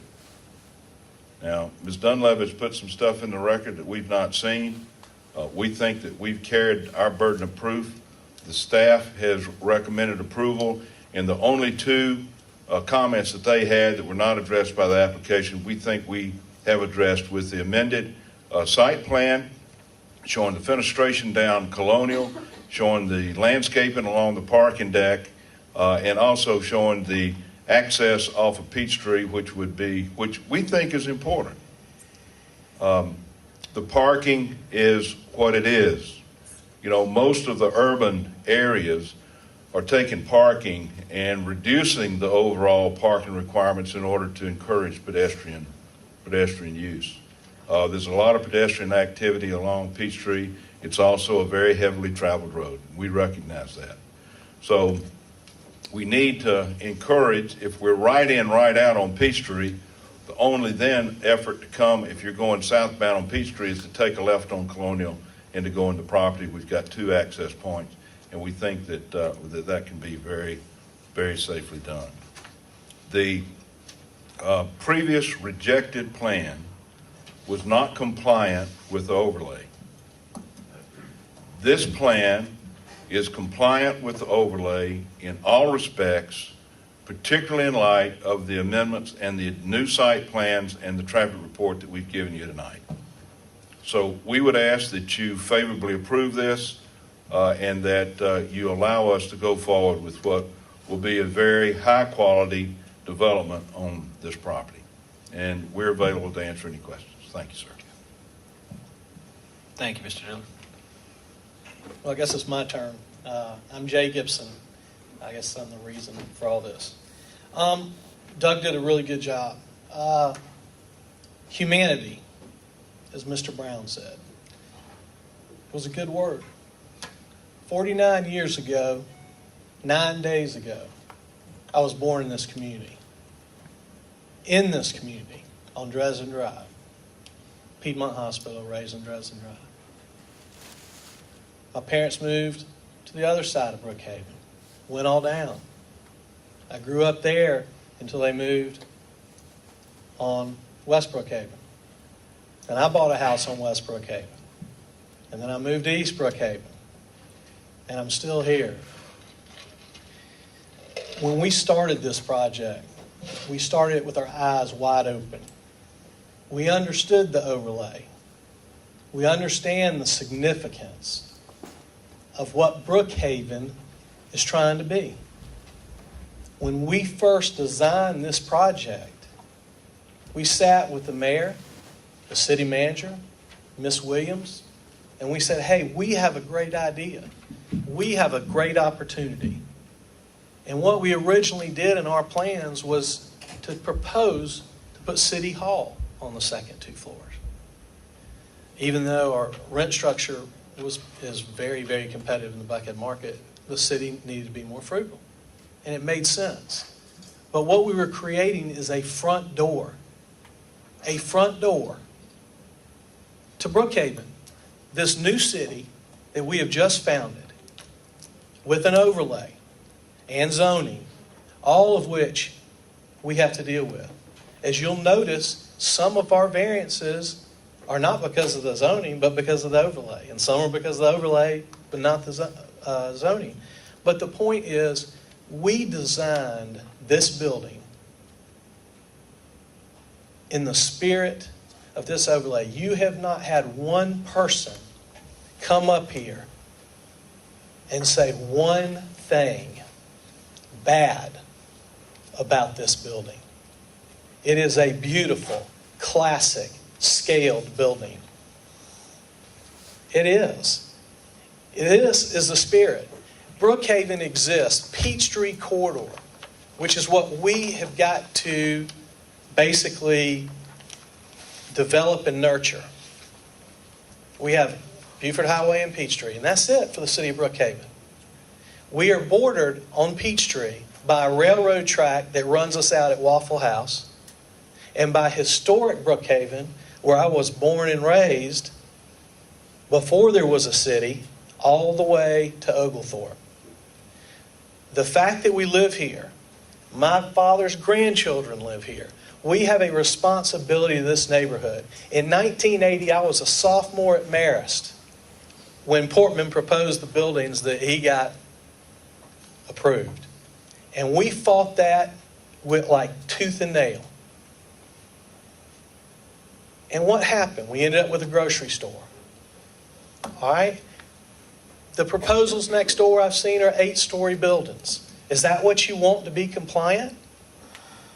I take this building and I'll stand it up. If Peachtree, from the corner of Colonial to Oglethorpe, was a combination of this building with whatever flaws you perceive and the brand new veterinarian office, which they had to get varianced because of the overlay, because of the entrance driveway, what kind of town would we have? Y'all, it would be beautiful. That's what we're trying to get to. You can call it Walgreens. You can call it an office building. You can call it non-compliant. You can say we have to get variances. But are you saying it's ugly?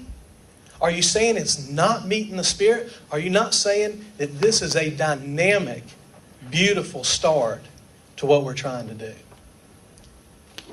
And that's all we're trying to do. We're doing this because we saw an opportunity to do something better, which people have recognized here that don't agree with this for whatever overlay reason. The overlay's not going away. When I leave here and you have other variances to hear, it's because of the overlay. This is not the last meeting. Everything that comes in will have to have, in all probability, 1 or 2 variances. But y'all, this building and everything we've done and all the time we've spent, we have changed the designs from our meeting Friday with staff to make sure that we did the best deal that could work and still financially work. A lot of people are going to say a lot of things. We need to do this. We need to do that. This deal is 1.47 acres. That's all it is. I don't own any land next door. I got a railroad track on the back, and I got Colonial and Peachtree. And we have done what I feel, and I hope you feel, is a really fantastic gateway building for Brookhaven. And so I'm asking you tonight, as you look at staff recommendations, you look at the work and the time and the changes we've made artistically even since Friday, that guys, we all live here. We're not some out-of-town developer. We're not Portman Berry. We're not Richard Bowers. We're the Gibsons. My dad lives the 6th house in from Peachtree in front of the Kroger. It matters to us. And we feel that we have done the best job for Brookhaven. And it's something to be proud of. So I appreciate Mr. Brown mentioning the humanity, because it makes a difference, because my children are here now. And I've been a part of this community. And so I really, really, really agree with Doug that you know what it is. The city has seen this for a year now. Maybe not the ZBA. I know y'all are much newer than when we started. But we have worked tirelessly to deliver a project in the spirit of the overlay. And I think we've done that. I really do. And so y'all, I wanted to leave that with you. And I appreciate everything you do and all your time. Thank you. Thank you, Mr. Gibson. All right, I believe that concludes the public comment. We'll still leave the public hearing portion open so we can ask any questions or any discussion. Unless somebody wants to make a motion and vote. Just kidding.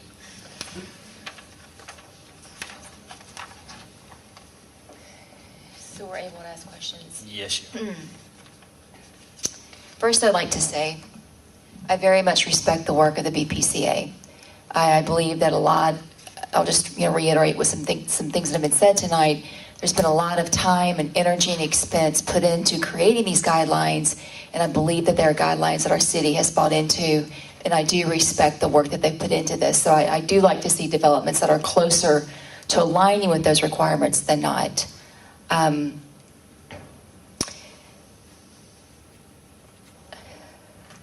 couple of things. There were a couple of speakers who talked about the traffic on Colonial. I believe Mr. Kernan, and then the final speaker, Mr. Brown. If I understood correctly, you're speaking in opposition to the development, and you're communicating concerns about traffic on Colonial. I mean, we all know, if anyone's been to Starbucks, they can understand and appreciate the traffic that's on Colonial. I think my greatest concern is whatever goes into this spot, and something will be developed there eventually. If it is compliant with the BPCA, if I understand correctly, all the traffic will be on Colonial. Is that correct? That is correct. If we're for the BPCA, then all the traffic is going to be on Colonial unless there are curb cuts on Peachtree. So I just want to put that out there and make sure that we're all on the same page with that understanding. There will be a development at some point, and per the BPCA, the traffic will be all on Colonial Road. Ms. Dunleavy, in your presentation, you highlighted the curb cuts from 2011 to 2014 and pointed out they're asking for the same variance. In representing your clients, would you say that that is the greatest concern with this development at this point?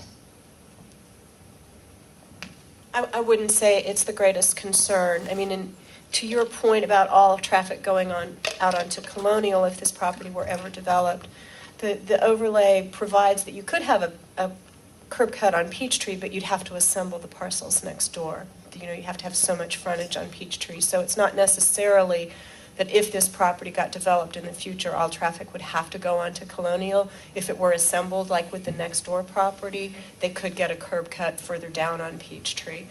No, I wouldn't say that the curb cut is their greatest concern. You know, there's just so many moving parts with respect to this development, and all of the variances that are being requested. It's very difficult for me to say on behalf of my clients, this is more important than that. I really can't say that. I highlighted the curb cuts only because it is exactly the same curb cut that was heard by the DeKalb County ZBA, by the DeKalb County Superior Court, and ultimately rejected on appeal by the Georgia Court of Appeals because they found that these exact same curb cuts were not legally justifiable under the criteria. So that's why I highlighted it. Okay, thank you.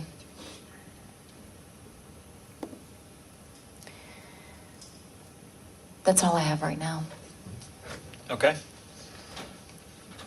Mr. Sandler, could you come up for a second?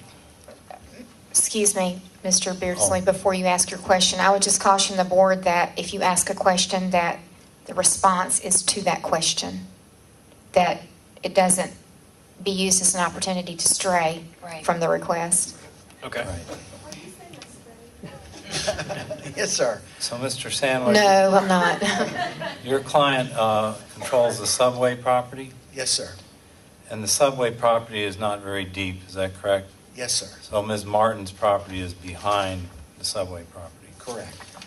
We've been shown Ms. Martin and Mr. Akpura's rendition of how there are 3 curb cuts all right there in a row. I know that the DOT has limitations on spacing between curb cuts. Here we kind of have a grandfather situation.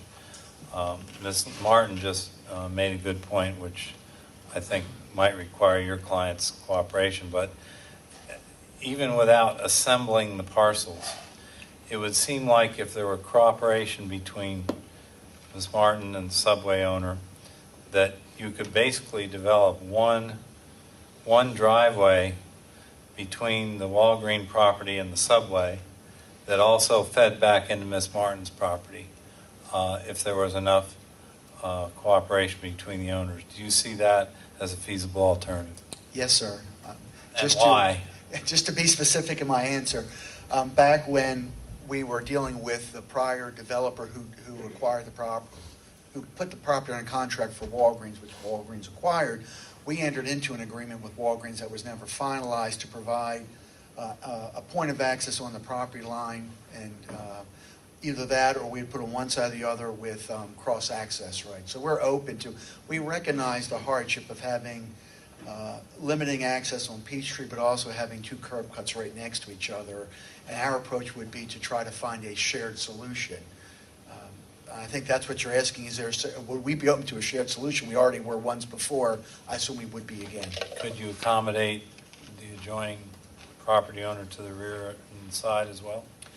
We anticipate, on behalf of my client, that there will be some assemblage. That will be, I think my client has talked with Mr. Martin about the possibility of acquiring the property behind us. We're open to selling our property at some point in time. There's still a year and a half left on the sublease to the franchisee.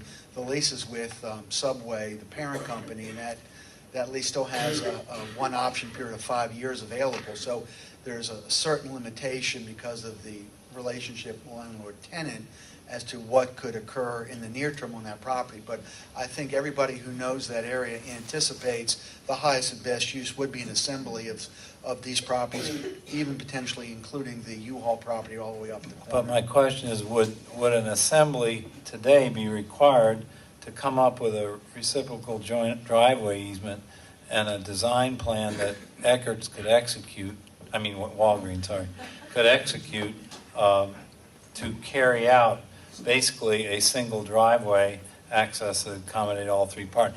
If Walgreen agreed, Mr. Gibson agreed that that was a suitable solution. From my client's perspective, I would say yes. Okay, thank you. Mr. Dillard, why doesn't that make great sense? And why is that not feasible? No, they probably could if everybody agree on price. A price for a reciprocal driveway easement that benefit all three properties? Tell me about that. I think that to work together, to try to work that out would be amenable. I think that the negotiations, and Jay can correct me, but I think the negotiations thus far have centered around our purchase or acquisition or a third-party purchase of those respective properties before they would agree to the curb cut. That's not been done. But if we denied the curb cut access on Peachtree as you requested, it might force you into a more dignified discussion on that point. Well, not necessarily, because they've got access. They've got full access now. They don't really need us. They don't have limitations on their curb cuts. And we got a burned up building.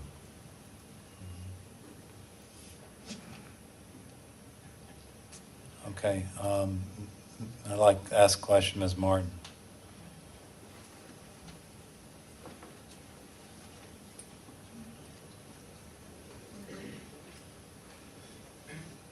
You and your sisters and your family have owned that property a long time, is that right? Yeah, since 1840. Well, not me and my sisters.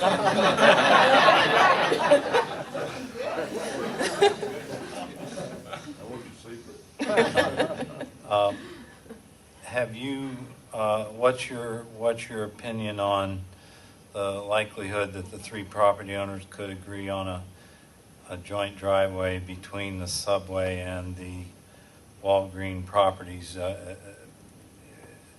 And would you agree to that and give up your driveway where you have it? Well, we've been trying to do that since we were first approached by Taylor and Mathis in 1997 or something. So, yes, we're open to it. I think, like Mr. Dillard said, the devil's in the details. But yes, we're certainly open to it if there's compliance and if there's something that we can all work together. Have the Walgreen developers come to you? We've talked to a number of Walgreen developers. We've talked to the vice president of real estate in Chicago for Walgreens, offering various options over the past 8 years.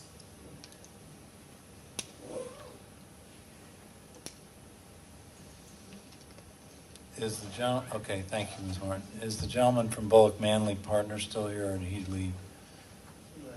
Yeah, I thought so. Okay. I'll shift to a different question, I guess, for Mr. Gibson. There have been some criticisms of the design of your parking deck. Number one, that there's no internal access between the levels, that to get from one level to another, you have to go out on Colonial. That's a pretty obvious assessment. There's also been criticisms that there's not much room to circulate. If you go down one aisle, can't find a space.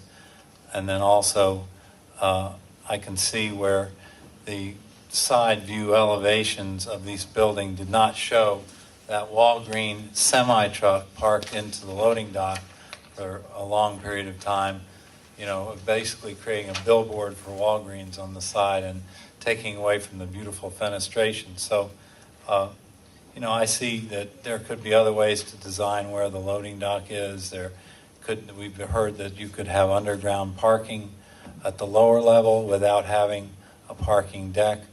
How would you address some of these comments? All right, first and foremost, on the loading dock, can I show you this picture? What we've done since our meeting with staff, may I approach, y'all see it? We'd like you to stand under the light, too. All right. What we've done, y'all, is, see this decorative wall? That was added along. Point it so Mr. Veers. Byers. All right. Just call him Byers. Right there, that was added after our meetings with Ben and staff, so that we won't see the billboard. They'll be disappointed, but they'll back in behind that. And That's tall enough to cover us. It goes down. It actually. The dock drops down? Drops down, Okay. so you won't see it. So you're saying that the top of the dock is floor level of the store? Top of the dock is floor level of the store. Okay. Thing goes down. This is now, another point I think it's important to mention about the wideness of the driveway on Peachtree. This truck, we kept off Colonial. Its only access on Colonial will be to this driveway. When it leaves, it turns out of here and goes out Peachtree. How does a truck back into that dock? Where does it circulate and maneuver? You have your site plan? Look at the site plan. It's up on the screen. Sorry about that. All right. See this right here? Comes in Colonial, pulls forward. You notice there's no parking here. The wall that we're talking about is built on the outside. The truck pulls in here, backs down into that deck. Then it comes out, turns, and exits. When we do our engineering and our design, we have to show truck plane, which is part of our plan. Because obviously, if they can't get their trucks in and out, it doesn't work for us. We don't do it. So, as far as that goes, the loading dock and the wall, we have taken care of that first. And get your other changes. Circulation within the decks, Okay. between the levels, and the design that creates some dead ends and lack of internal circulation. As far as dead ends, the only dead ends are actually on the office level, and it's the only dead end is to Peachtree Road. So if you're coming to your office and you pull in and you're going to park against Peachtree Road and there's not a parking there, yes, you'll have to do a 3-point turn. Everywhere else, it flows. I would think that that's more of a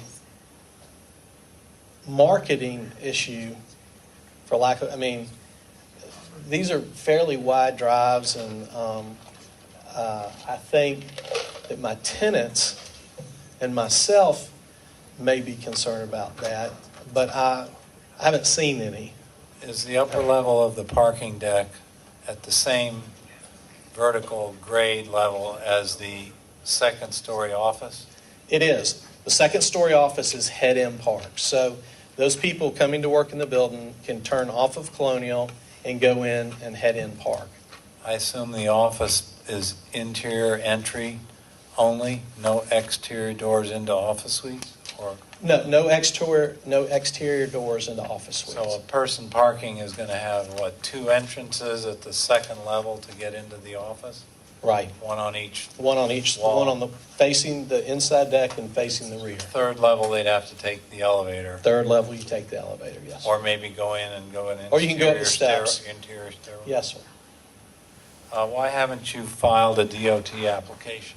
We actually have already met with the DOT and have gotten comments back from their chief engineer. So you have a design plan for the... We have a design plan and they have it, and we do not have our written approval, but they've verbally approved our design. Have they required a deceleration lane? No, sir. Why haven't you shown us that design? Well, it's because it's not approved yet. We've submitted to them and Okay. for their review. Yeah, we don't want to mislead, because it has not been approved. It is subject to DOT approval. Right. Since the gentleman from Bullock Manley Partners isn't here, I was going to ask him why has the anchor tenant, if you will, rejected a previous proposals from developers who wanted to submit overlay compliant plans. That's amazing. I don't know. Okay, I just wondered if you knew. That's all I wanted to ask him. I have no further questions.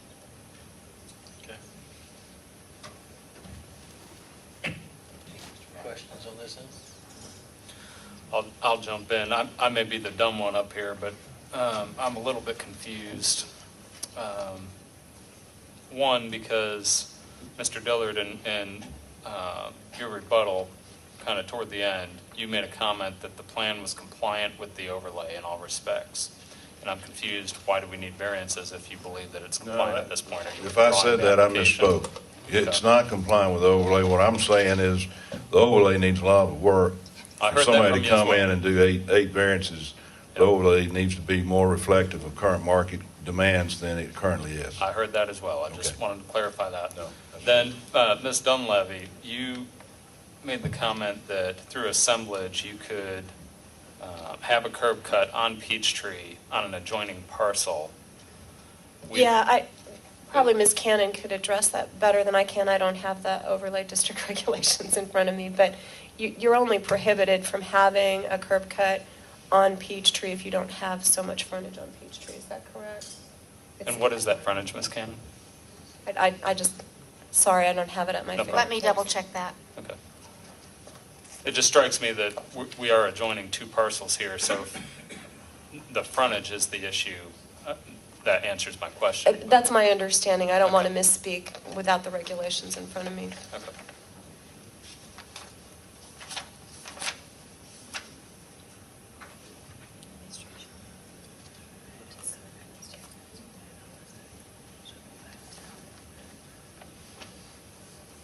Would you move to the next question while we research?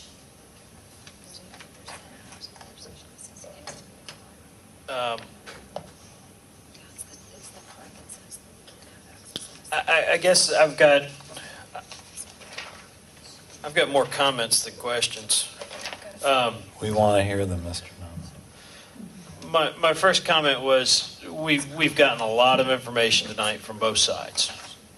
So I think for us to try to make, at least in my opinion, I think that we would be negligent if we made a decision on this evening. I think we need to have an opportunity to review this some more, and I think that the parties involved need to have some dialogue. And I don't know if a 30-day deferral would be able to achieve that dialogue, or a 60-day deferral may be better for that.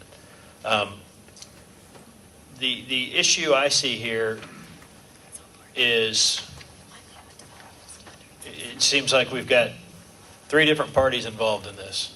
We've got the applicant of the piece, we've got the BPCA, and then we've got the adjacent property owners that are, and everything's kind of coming to a head here. I live in Ashford Park right now, but I lived in Brookhaven Heights for several years before I moved to Ashford Park, so I'm familiar with Colonial. I'm familiar with the traffic on it. To try to put a development of this size on this property, with having all of the access to this parcel coming on Colonial, in my personal opinion, overwhelms Colonial. And with that being said, I would like to see the adjacent property owners work with these people, work with the applicant, to try to figure out some sort of solution. Because if we don't figure out a solution, then maybe no one's going to be happy with the decision that we have to make. It concerns me to have 30,000 square feet of space, and all of that traffic is coming onto an already congested Colonial. It just doesn't make sense in my mind. But, I would like to see the parties get together. I'd like to hear any thoughts that you have on a length of deferral, Mr. Dillard, if y'all would be willing to sit down and meet with the BPCA and the adjacent property owners? Yeah, we're always willing to sit down and meet. I would ask that it be not more than 30 days. Time is critical, both under our contract and market conditions, that kind of thing. Let's see what we can do in 30 days, and I would ask that you instruct staff to coordinate bringing the respective parties together. Okay. Mr. Nama, I do have one little comment. I think the developer applicant tipped their hand a little bit on their inclination to cooperate with the adjoining property owners, because Mr. Dillard specifically said that he did not agree with staff condition number 2, facilitating interparcel access. And with Mr. Dillard saying that, they did not agree with this plan that staff suggested, where the lower level of the parking deck dovetail into the Martin property, that just says to me that they really have no interest in cooperating with the adjoining property owners. And so I'm concerned that, maybe they need more compulsion to do that. And if you think a deferral is enough compulsion, maybe so, but I have. Well, and I think animosity is a two-way street. I'm sure there's forces. Right. Exactly. If we could have everybody reach an agreement where everybody feels like they lost, then we've probably reached a good common agreement. Mr. Chairman, Very common. I'd like to respond to Mr. Self's question about Okay. curb cut. It's slightly lengthy. It's just, let me just read it to you. It says, all parking shall be accessed via shared alleys or private drives. No curb cuts shall be allowed on primary streets, Peachtree Road and Apple Valley Road, if the development is accessible by another street. If an existing block face on a primary street exceeds 700 linear feet, then one curb cut per 700 linear feet is allowed. If a development is accessible from more than one secondary or tertiary street, Dresden, North Druid Hills, Hermance, Ashford, Dunwoody, Lanier Drive, Osborne, and Brookhaven Place, the development shall be limited to one curb cut per block face. If a development is only accessible from one street, the development is limited to two curb cuts on that street. Okay. But they did not mention Colonial as one of the secondaries. That's correct. Colonial's not mentioned. Let me just respond to your suggestion on a meeting. We have had meetings with the adjacent property owners that staff participated in. I think we'll need some direction from you regarding the agenda, because those meetings were not productive. Okay. Just a couple of questions. Sure. One, with the applicant, isn't there an existing curb cut on the existing property right now? Yes. Okay. How wide is the sidewalk on Colonial going to be under your design? Whatever the ordinance requires. It's 10 and 12 So feet. wider than what's there now? Oh, yes. Yeah. Oh, yeah. Okay. You said it wasn't an issue to your tenant, but is it the engineering impossible to connect the first level of the deck to the second level? Yes, sir. It's 1.47 acres, and you can't physically do it. So there's no consideration on going more vertical? No, sir. Is this cost issue? Yeah. This project, to answer that question specifically, at this design with the piece of property we have makes economic sense, and to do anything other than and obviously if we could make more money and do more, we would, but this is where it kind of levels out, caps out. Okay. So. That's all the question I have. Okay. Ms. Cannon, how would we go about some sort of, mediation between the parties involved, with the city being involved in that process, or what's the authority of this board in that manner? That may be a question for I don't legal. think the role of this board is mediation. I think the role of this board is to consider the matter at hand. I wasn't suggesting we mediate, more or less you, but. Or the city, not you personally, but maybe Mr. Curry could elaborate or give us some guidance here. I think all the experiences of the city so far today where it's tried to mediate something, it's been pretty, has not worked, but it's really not the position of the city to mediate between two neighboring parties as to come to a solution as to this type of situation. Okay.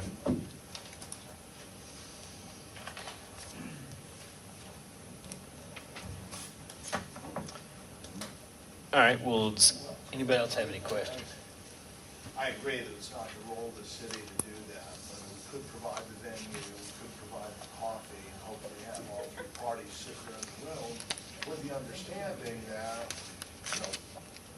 an application at some point in time will come for us and we'll vote on it. It's your application or their application. And if there's not something that we feel is agreeable in the city's best interest, there's an opportunity, I not to put words in your mouth, but I think that there's an opportunity for the parties to work, the property owners to work collectively to find a solution good for the town and perhaps preserve some the objectives or the ideals of the overlay. On behalf of the applicant, I'll be more than happy to take the responsibility of trying to set meetings up with the city providing coffee or whatever it might be to try to provide a neutral meeting spot.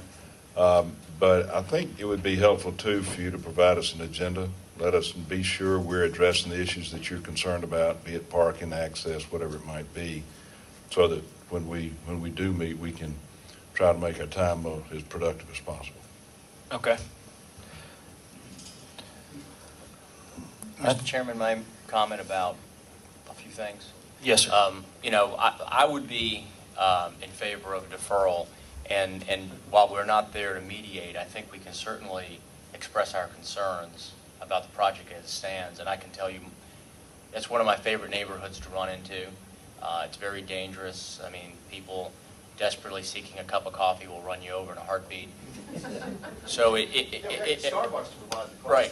Right. So as you look at your solutions, I think that making it as pedestrian friendly as possible in that corridor is important.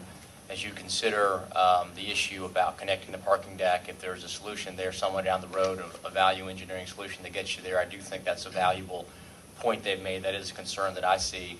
And then as you move along with GDOT, if you could affirmatively say that you can in fact get in a right-in, right-out solution, and if 30 days gets you there, I know they move slowly at GDOT, but you might have that. I think those are the concerns I have, and I'm sure there's others that the board, other folks have mentioned, and maybe that gives you guys a little bit of an agenda, and I'm sure there's other things you guys can mention that would help them along. Yeah, I mean, I don't know how we could effectively provide a written agenda, but I'll be happy to discuss the fact that my main concern is the Peachtree curb cut. I would love to see that minimized as much as possible. With those three parcels, I don't think three parcels need three curb cuts, but I think each parcel needs access to Peachtree. And I think that the number one, I think we could work through a lot of these other items. But I think that the access to Peachtree is the key item that we need to figure out, or some sort of resolution needs to be worked on that. That's my key point. And if anybody else has any other items that are major sticking points for them that they'd like to discuss, I think then now is the time to present those. I would reiterate with you, Mr. Chairman, the access to Peachtree, however we can do that. I think burdening Colonial with any more traffic is just burdening our neighborhood and our neighbors. I have to say, while it's aesthetics, I don't feel that the applicant's solution for the parking deck proposal with landscaping or foliage versus compliance, I don't find that acceptable. I'd like to see full compliance with BPCA on that. Full compliance within there being full retail or fenestration? Because fenestration is not compliance. Well, I should say fenestration, facade. Okay. Something other than just concrete with plants growing out of it. Okay. Yeah, I guess we're going down the line. I too feel like we're in a catch-22 situation that is imposed by the conditions, the size of this parcel. Now, I do kind of have a lot of trouble with the threshold question that this property is entitled to variances because of a hardship on the size and configuration of the lot.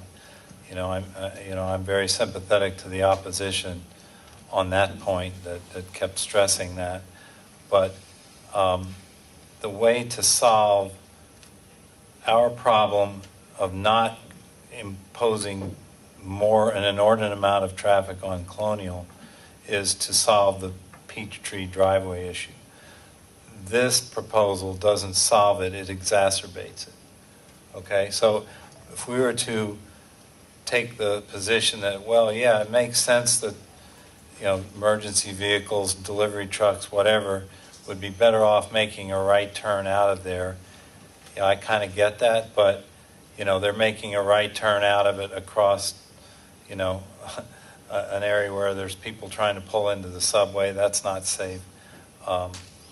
The subway building being on the opposite side of that lot does create an opportunity, and I don't know, again, if the tenant would allow for construction.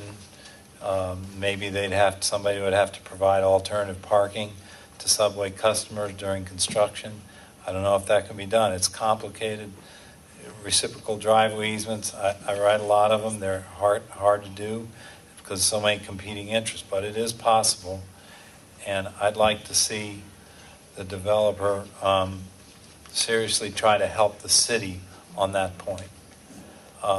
This is a problem that if we, granted your variance, we'd have a problem with the next variance, say, for Ms. Martin's property. And so just because you're first doesn't mean you should get some kind of inordinate benefit and do something that serves only your own property. I mean, we all have seen a lot of multi-party mixed-use projects where you have a lot of interparcel access. Developers are used to interparcel access being a condition. DOT brokers reciprocal driveway easements all the time. I want the parties to hear us that this is a reasonable solution. Go back and take 30 days and work on that and come to us with something that you guys can agree solves all these problems. You have the power to do that. We kind of have a pick the worst of two evils, and we're not trying to stop your development. We're trying to get it so it's done in the best way for the city. Thank you. All right. Mr. Self, Mr. Vyers. I'll tell you, I would take a step back from all of this and just look at the 5 criteria that we need to have met to be able to approve a variance. And I'll tell you, Mr. Dillard, I'm not inclined to approve any variance based on the 5 criteria because I don't see where they are met. That said, I would love to see good development in Brookhaven.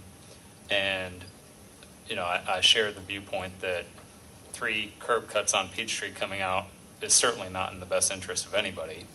I do believe if we as a board are going to defer this, and you are going to meet and try to work out a solution, I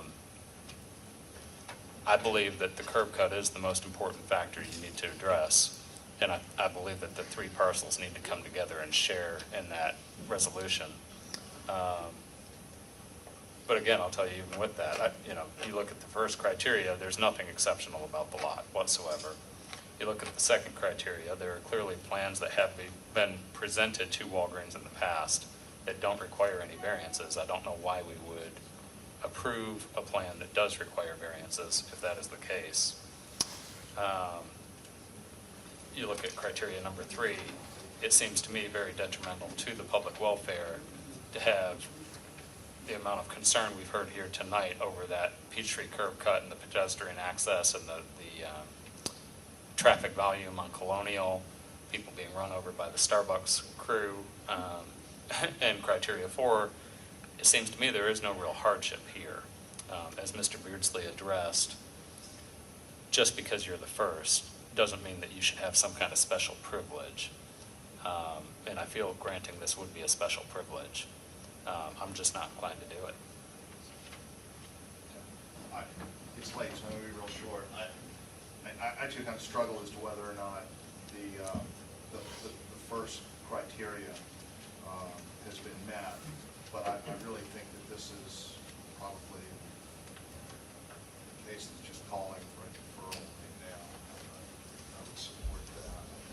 Would hope that the 30 days would be used by you as well as your neighbors to try to develop some workable solution that'll be to your benefit and theirs long term as well. Ms. Cannon, what's our agenda look like for next month in 30 days? How many cases? I know we got. We have 11 because we have one unfinished. Right. Yeah, keep in mind we only had 3 tonight.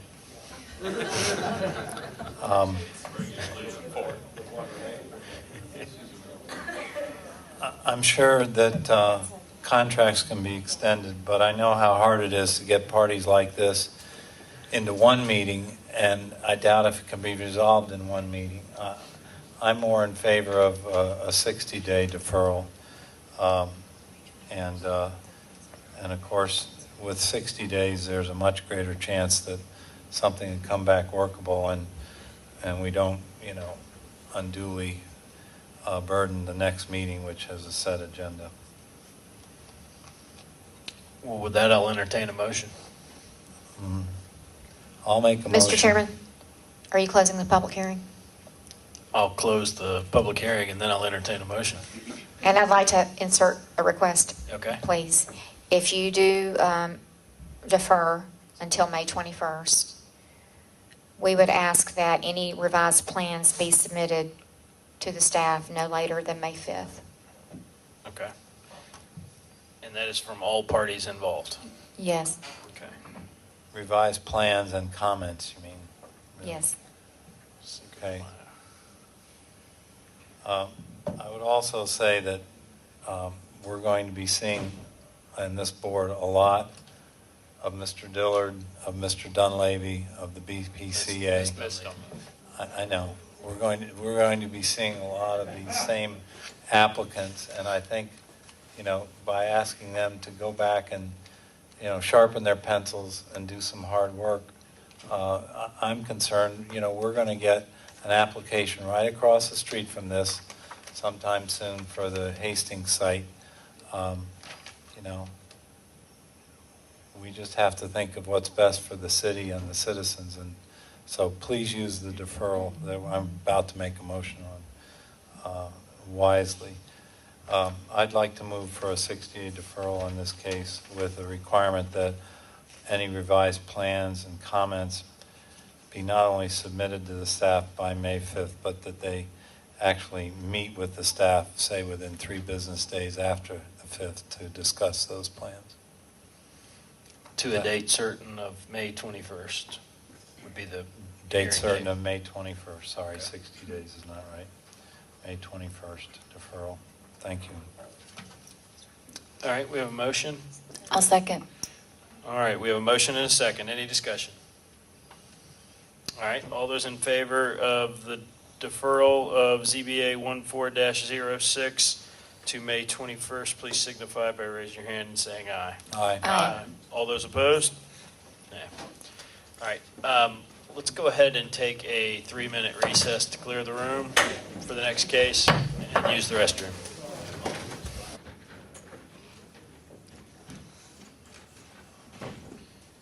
right, let's go ahead and call the meeting back to order. And we'll go ahead and note for the record that Board Member Bolia is recusing himself from this case for the same reason that he recused himself from the unfinished business, because he had some work done by the applicant on his property. And Kent Gibson is also recused from this case due to the fact that he and his wife are real estate agents that sold the adjacent property with the owners that own this property as well. So that's the reason for the recusal. The item is our final item of the evening, ZBA 14-07, Patzios Homes, care of Roberts and Dodrell PC. Increase lot coverage and reduce front and rear yard setback at 3165 Linwood Drive. Thank you, Mr. Chairman. The case before you is ZBA 1407. The property is located at 3165 Linwood Drive. The property owner is Alan and Margaret Roberts. The applicant is Patio Homes. The subject lot contains a single-family residence that was built in 1958. The applicant plans to construct a new 2,272 square foot home on the property. In order to accomplish the construction, the applicant seeks to demolish the existing house and have requested 3 variances. The first variance is related to the front yard setback. Per the blanket variance, 1967 Linwood blanket variance, it required that the front yard be established based upon a measurement of 50 feet from the center line of the road. Essentially, they're requesting that to be reduced to 16 feet, or the front yard setback to be reduced to 16 feet. An increase in lot coverage from 36.39 to 45%, and to reduce the rear yard setback from 40 feet to 18 feet. As it currently stands, the existing house is also a non-conforming structure as it encroaches into the front side and rear yard setbacks, and also exceeds the allowable lot coverage at 36.39%. The subject property is substantially smaller in size compared to the majority of the lots fronting on Linwood Drive. The property maintains a depth of 105 feet with a frontage of 44.79 feet that narrows to 33.52 feet moving towards the rear property line. In recent years, in particular to this area, the prevalent trend for the neighborhood have been infill developments consisting of larger single-family detached dwellings. Going over the criteria, by reason of exceptional narrowness, shallowness, shape, and size, which were not created by the owner, the strict application of zoning regulations concerning setbacks and lot coverage would appear to preclude development on the property.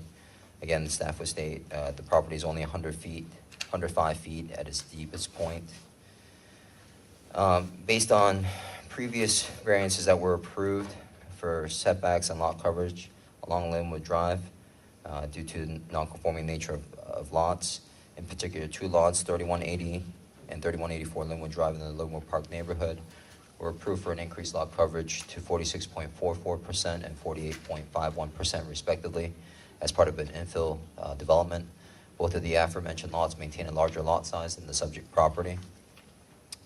Additionally, the reduction in front yard setback will be acceptable by staff as requested, since the proposed setback of 16 feet would be consistent with the average setback requirement, and the home would be set back further from the right-of-way than the adjacent neighbor to the south. The proposed reduction in setback of the rear yard from 40 feet to 18 feet would meet the minimum necessary to afford relief, and would be found to be consistent with other properties in the zoning district that exist with similar exceptional conditions pertaining to the shape of the lot. In particular, the property to the south, which is 3161 Linwood Drive, they previously obtained a variance to reduce the rear yard setback from 40 feet to 20 feet. Moving forward, the strict application of the zoning ordinance may cause undue and unnecessary hardship due to the relative size of the property. The requested variance has no impact on the terms of the comprehensive plan. Staff would stipulate to the report as well as the 3 conditions that have been outlined for you, and staff has recommended the board vote in favor of all 3 variance requests. Thank you. Thank you very much. We'll go ahead and start with 10 minutes for the applicant. Ms. Roberts. Good evening. I'm Shay Roberts, and I'm here tonight on behalf of Patzios Homes. I'm just going to pass out these pictures because I want to make sure everybody knows where this property is and what it's surrounding and the existing house on it. So y'all can be looking at that while I talk. As was stated, this is a legal non-conforming lot of record. I've been getting variances for builders in Linwood Park since 1998. And when I was given this one, it seemed like it would be one of the best candidates I've ever had. It's a 3,500 square foot house, legal lot of record. The existing house is not complying with any of its setbacks or the lot coverage. And my client is proposing a very reasonable size house, 2,200 square feet. He's not digging out a basement, not changing the elevation of the lot, and he's just wanting to put a nice, reasonable size house on this existing lot. If you look on the site plan, you can see the buildable footprint if he was required to comply with the R75 requirements. On the, I guess, right-hand side of the lot, the depth of the house could only be 8 feet deep. I mean, it's literally impossible to build a functional home that would be marketable. It would be a detriment to the neighborhood to build a house that complied with these requirements. It would look awful. It would be a big tower, basically. A really weird shaped tower. What he's proposing is really reasonable, especially considering what is around it. I was kind of shocked to see some of the opposition that's come in the last day or so. And most of the comments that are coming in, as you can see in those pictures, the word that kind of comes to my mind is a little bit of hypocrisy, because they're all in houses that range from anywhere from 3,300 to 7,200 square feet of finished square feet, according to the tax records. So our 2,200 square foot house seems pretty reasonable in light of all of that. One of the comments I saw from the opposition was really inconsistent. It said, and I quote, "The requested variances are excessive for the lot and would diminish the aesthetics of Linwood Drive. At 2,272 square feet, the proposed home would in effect be jammed in between a 4,400 square foot home and a 3,300 square foot home, covering nearly every part of the lot. This home will not be in scale with the existing homes. Either you want the same size house as yours. This is going to be a nice new house, not the cedar block, lead paint infested 1958 house that's currently on the house, that's not complying with all the requirements anyway." So, and let me also point out that those comments come from 3161 Linwood, the owner of that house. Jason Patzios built that house. Variances almost identical to what we're requesting here were granted for that house. So again, it just seems like it's inconsistent. This clearly meets all of the requirement of every application I've ever filed, and wow, it's been probably at least 60 in Linwood Park since 1998. It is exceptionally narrow, shallow, and small. He's not going beyond the minimum necessary. My understanding is there's been talk of other bigger houses that people have wanted to put on this. This is very reasonable. The grant of these variances will not be detrimental to the public. As a matter of fact, it will improve the property values from what's currently there. And again, what's currently there is not complying either. The strict application of these requirements would cause an undue and unnecessary hardship on the applicant and the owners. It's obvious that they can't comply and couldn't build a marketable home on this. And 5, it is consistent with the spirit of the zoning ordinance and the comprehensive plan, because they were adopted for the express purpose that you all are here tonight. When you have a difficult piece of property, which this is, it's a legal non-conforming lot of record, then this home is constrained by circumstances that were not the fault of the applicant, and so that's what the ordinances were set up to allow you all to do. The economic considerations are not the sole criteria for this application. The opposition has raised issues that they are willing to purchase the property as is, so the owners do have an economic option. What they have failed to tell you is that when presented with a notice of first right of refusal, they did not exercise that right. There have, and because they don't want to pay fair market value for the lot. In my opinion, they have an economic stake in coming before you tonight with the express purpose of hoping for you to deny it, so that then they can come in later and when the property owner is bound for 2 years, offer a price much lower than what the fair market value of this lot is. Their comments shouldn't be considered by this board because they're unfounded. No formal offer has ever been made to the Roberts by any neighboring property owner to purchase this land. Thus, their comments are irrelevant and frankly financially motivated, untrue, and a bit hypocritical considering all of their homes have all of the same variances or more intrusive variances than what's being requested tonight. So, I've got Jason Patios, I've got the owners, I've got several property neighbors that are in support of this here. If you have any questions for me, I'm happy to come back up, but we would ask that you go with what staff has said and what is clearly the law and approve these variances. Thank you. Thank you. All right, so we'll go ahead and reserve 4 minutes and 5 seconds for the applicant. Is there anyone present to speak in favor of the application? Alan Roberts. Okay.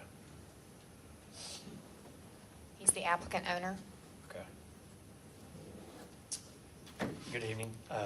Yes, my wife and I do own the property, and we also previously owned the property adjacent to it, 3161.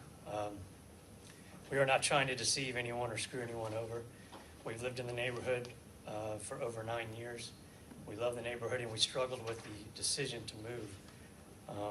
We want what's best for the neighborhood, and leaving the lot as is will continue to bring down the property values. And that's part of the reason why we decided to sell the lot to Jason Passio, because he did build the house that we lived in for 9 years. He built 70 other houses in the neighborhood. So he knows the style of the neighborhood. He actually lives in the neighborhood as well. There were actual comments in some from the opposition that we do not care, and we do not, since we have moved. But what they're not realizing is that we will continue to see them because we're only moving 2 streets over. And we are members of a club to which a lot of these people who are opposing are as well. So we will definitely see them in the future. Once we purchased the lot, Alan Powell has been in the loop ever since that day, and he's known about our plans beforehand and never once made an offer to purchase or to work with us at all after we purchased the lot. He did prior to, but once we made that purchase and it was under our title, we haven't had any discussions about that since. We also had, as it was previously mentioned, that we went to the current buyer, or the owners of 3161, and we went to them twice before we were under contract with them to see if they wanted to purchase the lot. They refused then. Then once we were under contract, we gave them first right of refusal once another offer came in. And at both times they declined, I apologize. I agree with, it's a little bit hypocritical that all of the houses that everyone lives in currently have variances. I don't understand why this property should be denied variances when they're sitting in large houses that also were provided variances when they were building. Also, there seems to be a good deal of animosity towards the price that we're asking, and I want to make it clear that it's not a price we're asking, it's what the market set. We were given offers, and that's, we took one, and we took the one that we felt was best for the neighborhood and for the neighbors, not the highest offer. So, thank you for your time. Thank you very much. The next speaker is a neutral speaker, neither for or against. Okay. Ronnie Mayer. All right. It's funny, I don't ever think neutral when I hear Ronnie's name. Well, I don't know how I got stuck here because it's nothing to do with this, to do with the other zoning of, so I don't really know if y'all even want to hear me because it's their time and I don't know. There's no one else to speak in favor. No, there is. There is. Why don't you use their time, then I'll come back. All right. I just want to talk to y'all in general about everything. The next speaker in support is Ryan, I apologize, is it Brenny? Okay. Brenny?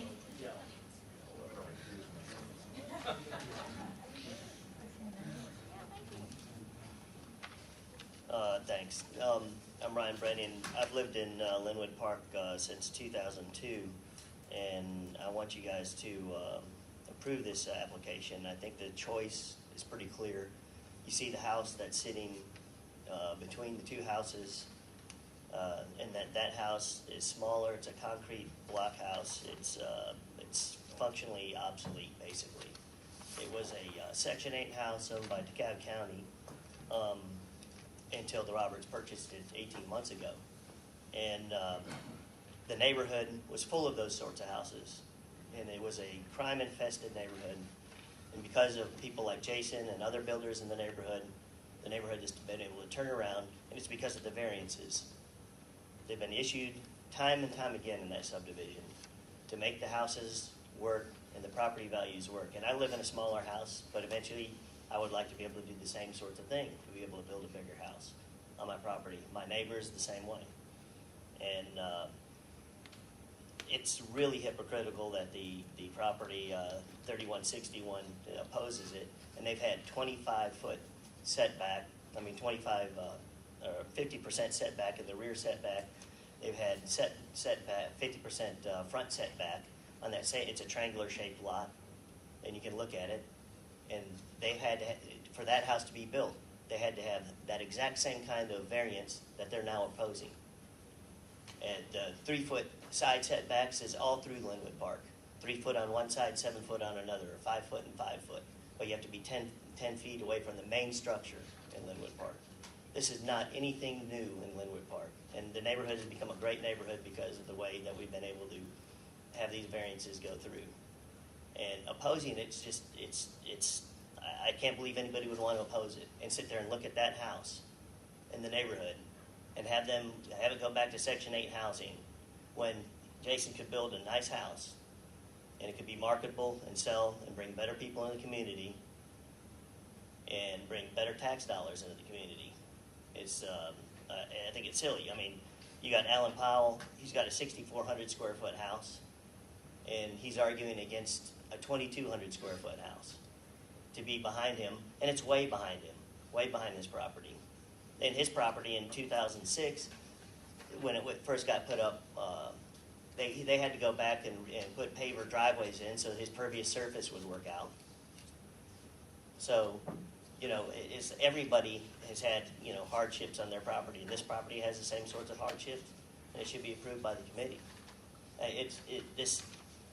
Starting to oppose this in Linwood Park, 70% of the neighborhood has been turned over, will just stifle the rest of the 30% to be turned over, to be made into modern, marketable houses. And it affects everybody's property in the subdivision. Thanks. Thank you very much. Gretchen Patsios. Hi. First, thank you for approving our variance for our house. As you know, we're moving to Drew Valley. That's going to be our new home. But that said, we have lived in Linwood for over 10 years, and my husband has singularly built more houses in that neighborhood than any other builder.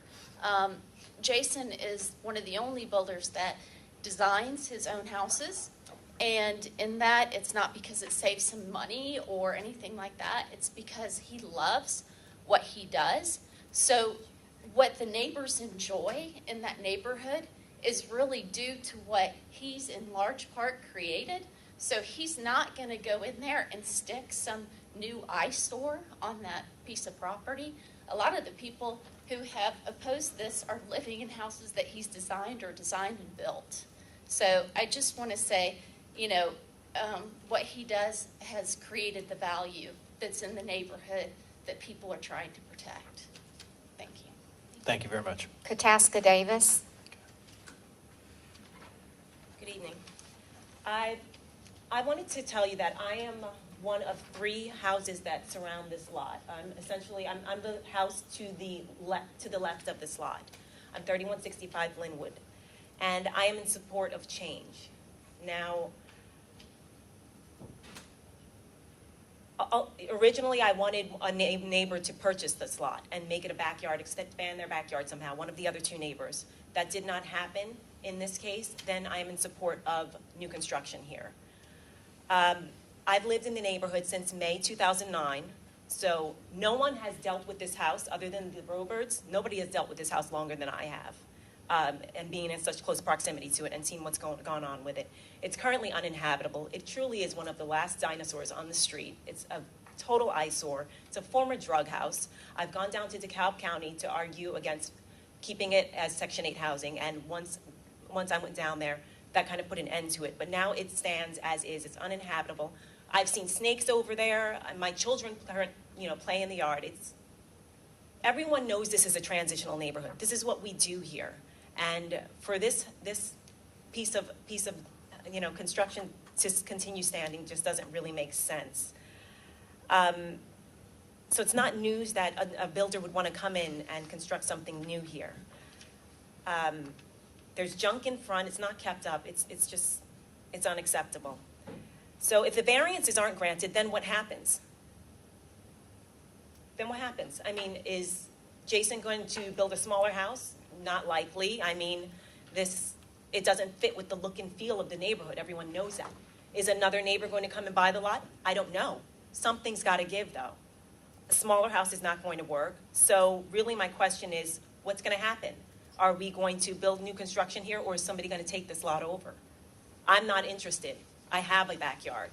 So it would be up to the other two neighborhoods. So I'll leave it at that. I'm in support of change. Something's got to happen. I don't mind the new construction at all. I think that the variances are acceptable and amenable to what's happened in the neighborhood previously. So I'll leave it at that. I'm sorry, where do you live? I live at 3165 to the left of this lot. I thought this was 3165. 3169, excuse me, pardon me. We've been talking about it so long. 3169, yes, to the left of this lot. Yes, It's right next door to it? it is, right next door to it. This is your house here? It is. Okay. All right. Is there anyone else to speak in favor? No more cards in favor. The remaining are in opposition, and then Mr. Mayor. Ms. Davis. Monique Kidder. Okay. Good We'll evening. give My you name some is time. Go ahead. Monique Kidder, and I am the resident that lives at 3161. Thank you. I actually recently bought the property from the Roberts. So what I first want to state is that we all have an economic stake as being a homeowner on Linwood Drive and Linwood Park. So first of all, that's important to say. Yes, we do have a right of refusal contract with the Roberts that when we first were interested in 3161, we were interested in buying the adjacent property. And that's how we ended up into a right of refusal contractual language. It's not to tie them up. We needed time. We just sold a property and we were buying a property at the same time. So it was not to tie them up, not to have builders there. We would like to have the property. We've got 2 children that I think this property as a non-conforming lot would be great for a backyard. My understanding is that was the intention of the Roberts when they bought it as well. So I don't think there's a hardship to the Roberts in selling this property when we've expressed interest in purchasing it, and that is correct. We did not make an offer. We were told that there was an offer on the table, and they were told the amount of the offer. However, as a resident looking to make a backyard of it, we cannot match what a builder is trying to buy it for to be able to turn the house over and sell it. So I think that's a little bit of comparing apples and oranges. And lastly, I want to state that when we were first informed that there was an offer on the adjacent property, their realtor told us, we want to let you know so you do not think that we were actively selling the property. So help me understand, if you're not actively selling the property, how can you have a hardship when you don't really know what kind of interest you can get once you're actively selling it? So we do have interest. This is something I'd like to talk to the Rovers about. I think it'd be a great backyard, and I think that'll be pleasing to everybody in the neighborhood. Thank you. Thank you very much.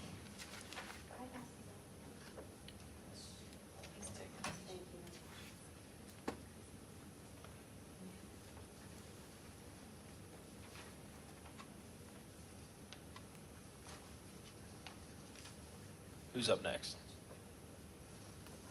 Alan Powell. Okay.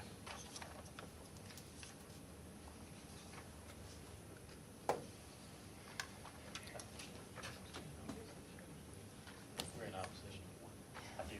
Sorry.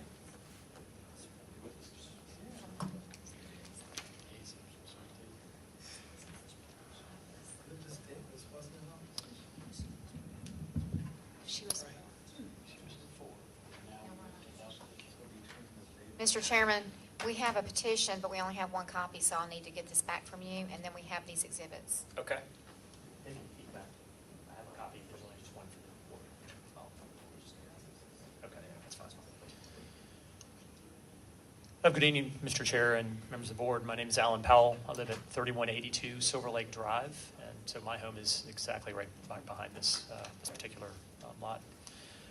So before I start, just I guess a few comments. We've heard lots of comments about building in the neighborhood, and one thing comes to mind, and that is, well, we've done it this way. Why don't we just keep doing it? And essentially, if we need to do that, or if that's sort of the intent, then zoning is merely a suggestion. The fact that this piece of property is materially different than the others is what is significant about the conversation tonight.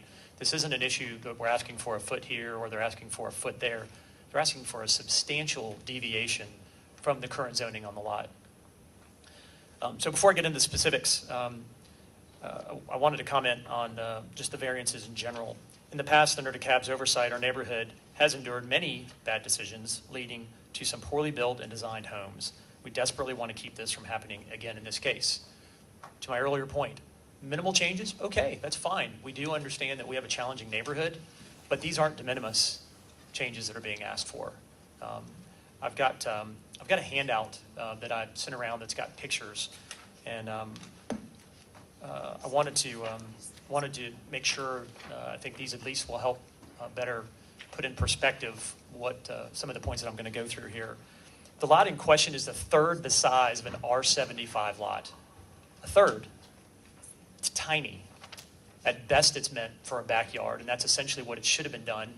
The previous zoning for the home at 3161 should have never been granted, certainly as it relates to its position and the relative space of the existing home at 3161 versus 3165. So if you look at some of the pictures there, I think what you've also heard tonight is, oh, well, other houses are larger. They are larger, but they're on larger lots. No one's got a lot that looks anything like this. So if I can ask you, as you look through some of the photos, some of which you may have seen, but page 3, I think, is a great example of the house when constructed. The neighbor at 3161 will almost be able to reach over and touch the roof. They'll sit on their deck and enjoy the roof or the radiant heat coming off of the roof. Certainly, I don't think that's what any of us had intended. As you continue to look at it, you'll notice the home will take up most of the lot. And I don't think that's the intent of what we're trying to do here. If I can refer you to page or photo 5, you'll notice how much farther back this home is going to sit than the other homes. I think one of the neighbors, the adjacent neighbor to the north, made the comment, they're for change. We're just not for bad change. Again, this isn't de minimis. This is a huge variation. This is a huge request from how the lot is zoned. Okay. I still have time, don't I? Okay. Technically, if we're applying 3 minutes per speaker, or That was just for the previous, wasn't it? How about we go another minute? Will that work? All right, just- How much longer do you have? Maybe I'll try to get it in 2. Okay. So anyway, just referring to the photos, photo 8, I think, is also a great one. That's standing on the corner that I have circled there and looking up. So again, it's the relative nature of the size of the home going in is really the issue that we have here. Staff mentions hardship in its recommendations. The applicant doesn't own the property, so I'm not really sure how that's a hardship. The property owner mentioned that we did talk back when the house was being sold. The existing property owner told me they were going to buy this as a backyard and wanted to be sure that nobody built behind them. It's interesting and a little coincidental now that they've left, that they've decided to have somebody build in the house that they previously owned. I provided you with signatures. Almost everyone except for Kataska signed the petition to deny this application. The previous gentleman, I think, was the only other person in the neighborhood who does not live, relatively speaking, around this house. So I've got the signatures of everybody around this that's going to have to look at this, observe it, and watch what gets built after it does go in. And when we talk about hardships, I think the neighbors are the ones to endure the hardship. Yes, the house is an eyesore, and I'd love for it to go away. I would personally pay to knock it down. But it's a lot We don't need that thing. We don't need a bigger eyesore in place of a smaller one. As I mentioned to you, it's not a de minimis request. The setback request is 55% greater than the requirement by the R75 zoning. They're going to go from 40 to 18. That's a huge, huge increase. I guess the last thing I have is, it's my understanding that there are no such thing as precedents. We heard them a lot today. And again, I made the point earlier, we don't want to just continue to make bad decisions because DeKalb did. That's certainly not the foundation, for at least my expectation. I feel that staff's recommendation is going back and reviewing DeKalb's previously approved bad zonings as examples of why this request should be approved. Brookhaven is here to make its own decisions. Time is up, thank you. Thank you for your time. The next speaker is neutral. Susan, I apologize, Radix, is that correct? That is correct. You're the only person that's ever gotten that. Thank you. Hi, I'm Susan Radix. I live at 3181 Linwood Drive, and I am neutral. My house was not built by Jason Patzios, and I do not have rear or frontage setbacks. So my two issues that I wanted to see addressed that have not been addressed in either side were the stormwater runoff issues and the buildable lot feasibility. I don't know that anyone on the board understands how bad our rainwater storm drainage problems are as you're going down Linwood Drive, but no surface area was given for the current home that's there. I can't imagine that a larger home would improve those problems that we currently have when we have even a middle to heavy rain downpour. The second question I have is why the parcel is still designated as a buildable lot. It is abandoned former Section 8 housing. It probably needs to be torn down. It probably has numerous code violations along with it right now, and I'm just surprised that it would be even considered to be buildable, even given the variances. So I don't know what happens to properties that were designated as R75, but maybe should just be deemed unbuildable and left alone as a non-buildable parcel, or a parcel that could be added on to an existing lot. The two structures that were used as the justification for the variances, 3180 and 3184. I have to look at those properties every day. I don't know what the setbacks are because the information was not provided in the discussion booklet, but they were opposed by the neighborhood. They did reduce the setback somewhat. It's not enough. There's absolutely no pervious structure at all. I can stand in my driveway, and between the concrete of the driveway and the homes, there is an echo of sound that bounces back and forth between my house and those. There's no yard, there's no grass, there are no trees, nothing. It's just house and driveway. So if that is the condition under which the variances should be granted, then I would be seriously opposed to that. Thank you. Thank you very much. And the final card is Ronnie Mayer with the neutral position. Okay.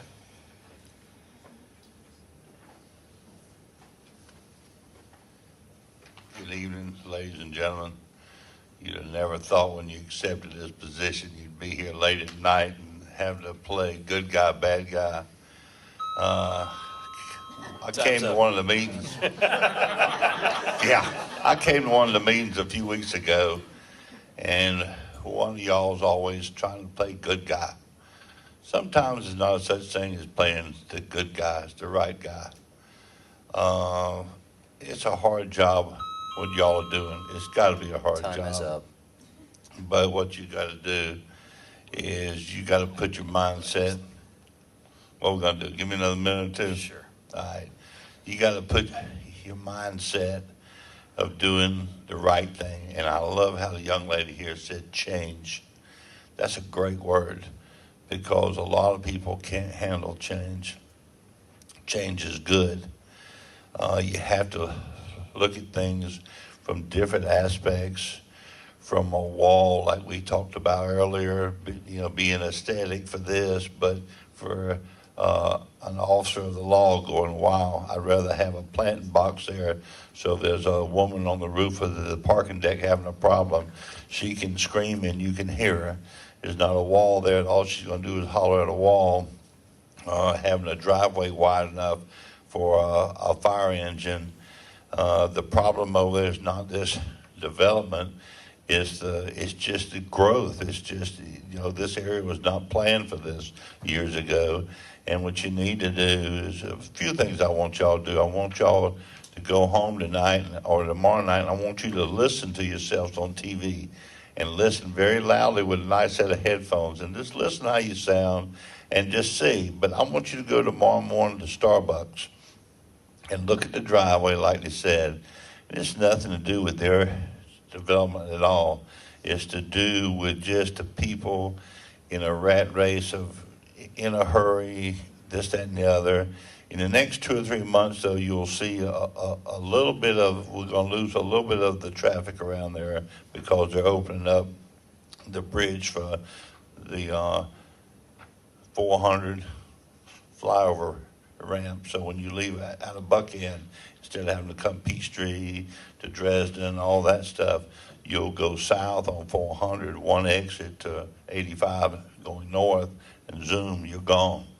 So we're going to lose a little bit of traffic there, but it's a lot to do with change, common sense.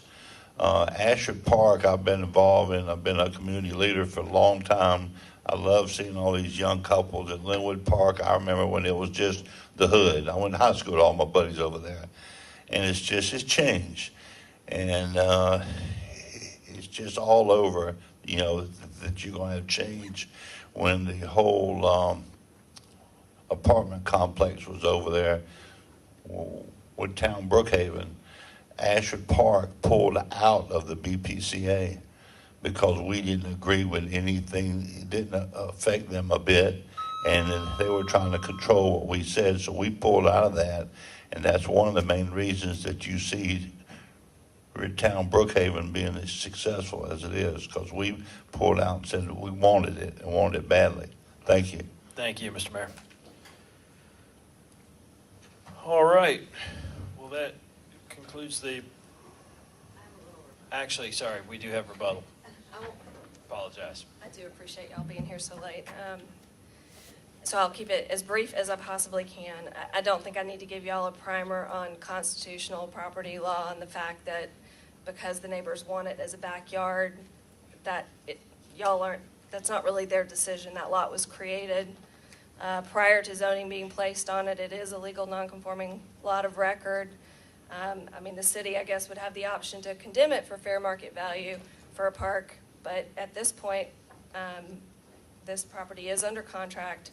There is no other offers that have been made, and I just also want to point out that Mr. Powell's house, we pulled the tax records, the finished square feet of his house is 6,400 square feet, and he's on a lot of approximately 10,000 square feet, which yields a ratio. I know this is not lot coverage, but 64% ratio of finished square footage to lot size.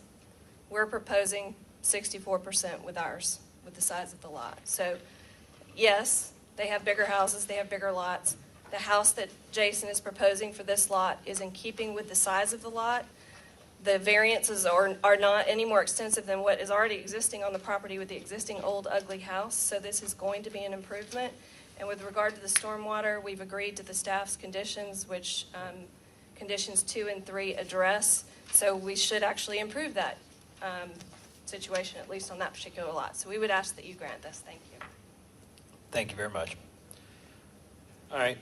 That now concludes the public comment section. We've still got the public hearing open so that we may ask any questions of staff or any of the speakers.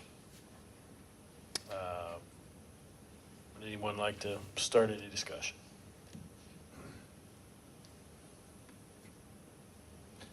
I'd like to hear from Ms. Davis. I have a question for her. I'm a little bit perplexed because it seems like you and the owner of 3161, you're really not opposed to this, you said, yet this house will intrude much deeper into their yard than your house does.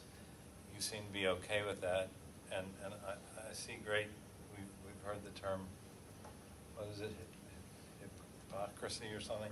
I mean, your counterpart on the other side at 3161, for several reasons, doesn't seem to be a credible opponent to this case. Their house is huge. It protrudes way back into what would be the backyard of this house. You know, it just completely overwhelms this lot. Yet, you know, you're not opposed to it, even though it intrude on that. I mean, I think your point about we want to see improvement is good. Could you elaborate a little bit more on why you would encourage us to support this? Because it's just, from where I sit, it seems to be an overwhelming request. It just goes way beyond, it seems very extreme in the amount of the variances they're asking. Your question to me is why I'm supporting this. I think so, yeah. Okay, I mean, when I just it want to would be clear. appear that you would be the most negatively impacted. Frankly, I don't believe I would be negatively impacted. I mean, the house that where it currently stands, the current construction rather, the new construction, correct me if I'm wrong, would be built along the same line where the current house is. Much So, deeper, much no, deeper. I'm sorry. I meant with proximity to my house, moving The towards the left. sideline. The sideline, right, on the side. So it really doesn't affect the side that much. I understand it affects deep in the yard. I think it's got a fairly good sized yard. I mean, there are several other houses on our street which have small front yards and small backyards, and you know what? They sold. People are clamoring to get into Linwood Park. I don't have a problem with it. With regard to the neighbor behind me, frankly, I hear everything he said. I'm for change in the neighborhood. I'm for change in the neighborhood. With regard to the neighbor to the left, the right of the house, 3161, the reality is they knew that what lot they were getting. They knew they were coming into a transitional neighborhood. I mean, this is what we do here. This house, you had to know, wasn't going to remain. Something was going to happen. And I'm sorry that perhaps that was learned too late or figured out too late. Is there anything else I can Thank answer you. for you, sir? Anybody else? Ms. Davis? No, I'm good. All right, thank you very much. Yes, Mr. So? Mr. Patzios, if you would clarify for me, the side setback adjacent to the 3161, it appears from the site plan it is set to be 3 feet. That would lead me to believe that there's 7 feet from 7 feet on the 3161 property to get to the total of 10. But in the pictures that we've seen here, it doesn't appear that that deck is 7 feet off. Can you help clarify that, and also clarify, staff has reported what the variances were that were approved by DeKalb County for that property, and it doesn't seem that the house that is built there is within the guidelines of those variances. So we're trying to figure out, I'm trying to figure out how that came to be. Sure.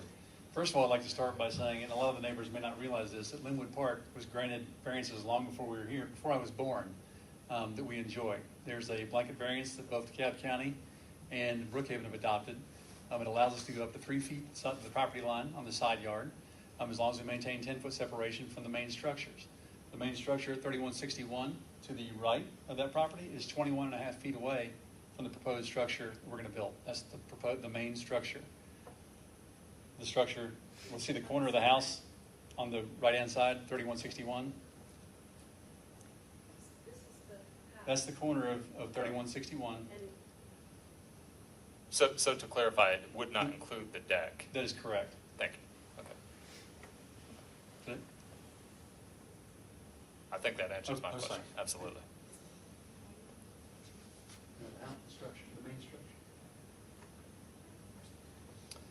This doesn't count. Mr. Powell, I have a question for you.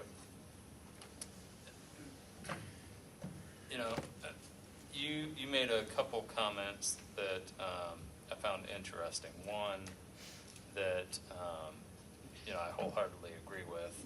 Staff has cited some precedent, and we don't follow precedent. That said, I believe their intent there was to give kind of an example of what has been done in the past, not to say we have to follow that. The other comment you made was that it's a substantial deviation to zoning. And one, I find that interesting in light of the fact that you have a 6,400 square foot house on a 10,000 square foot lot, and the coverage percentage-wise would be about the same. So it seems your house had a substantial deviation to zoning as well. Two, I find that interesting because last month you were here with a very similar case on Madison Avenue, and you spoke in support of that. Right. And I'd like to hear, in your mind, what is the difference between that case, which was requesting a rear yard setback from 40 feet to 12 feet, which you supported, which is greater than the request today, and a increase of total impervious coverage from 35 to 46.81, also greater than what is requested today. I'm curious, what is the difference between the two for you? Sure, absolutely. If you recall from that meeting, I made a comment in particular about that I didn't want it to be precedent setting. It was for a pool. It was not for a house. And I think that, for me, at least, is the material difference. There will be coverage on the property from the pool. The pool would be closer to the rear lot line.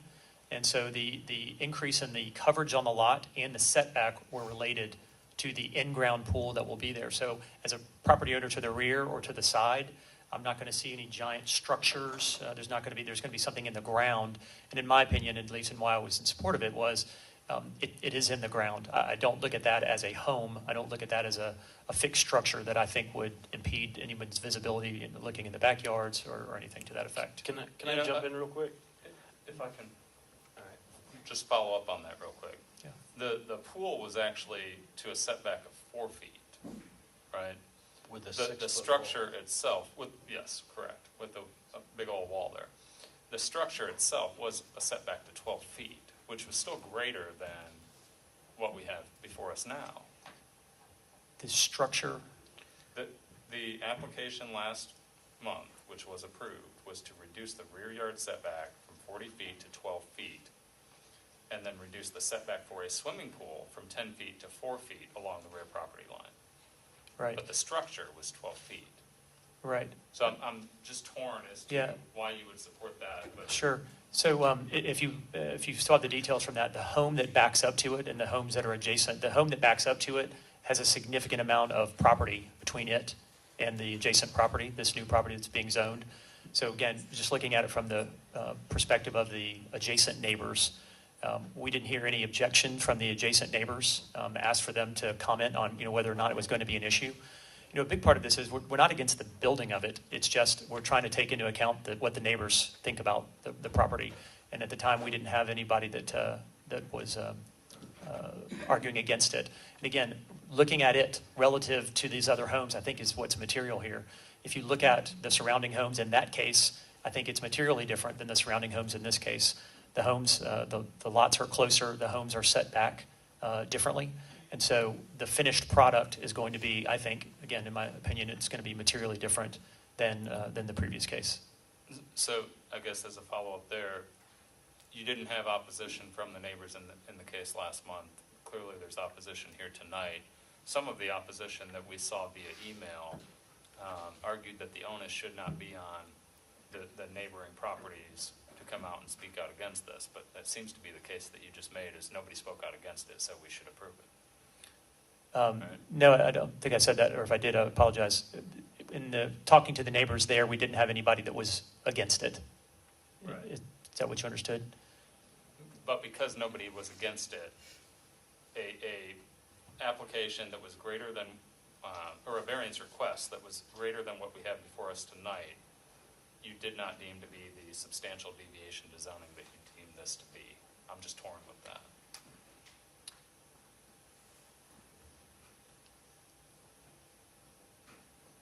I guess that's a fair statement. Relative to the neighbors, yes.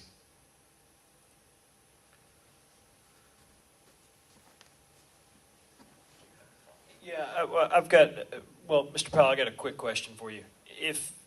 Do you have, because would it be, you're the head of the zoning committee for the Linwood Park Civic Association, correct? But I'm speaking as myself. Okay, Yeah. I understand. Do you have an issue with the variance to the front setback to 16 feet? No. Okay. Is there a rear yard setback variance that you would be comfortable with? Compromise. I'm not sure that I could give you a number. Anything would be better than what has been proposed, and Okay. we'd love to, look at what that may be. Okay. All right. All right. Thank you. Mr. Patsios, since your wife has told us that you're an amateur architect, do you, I resemble that. do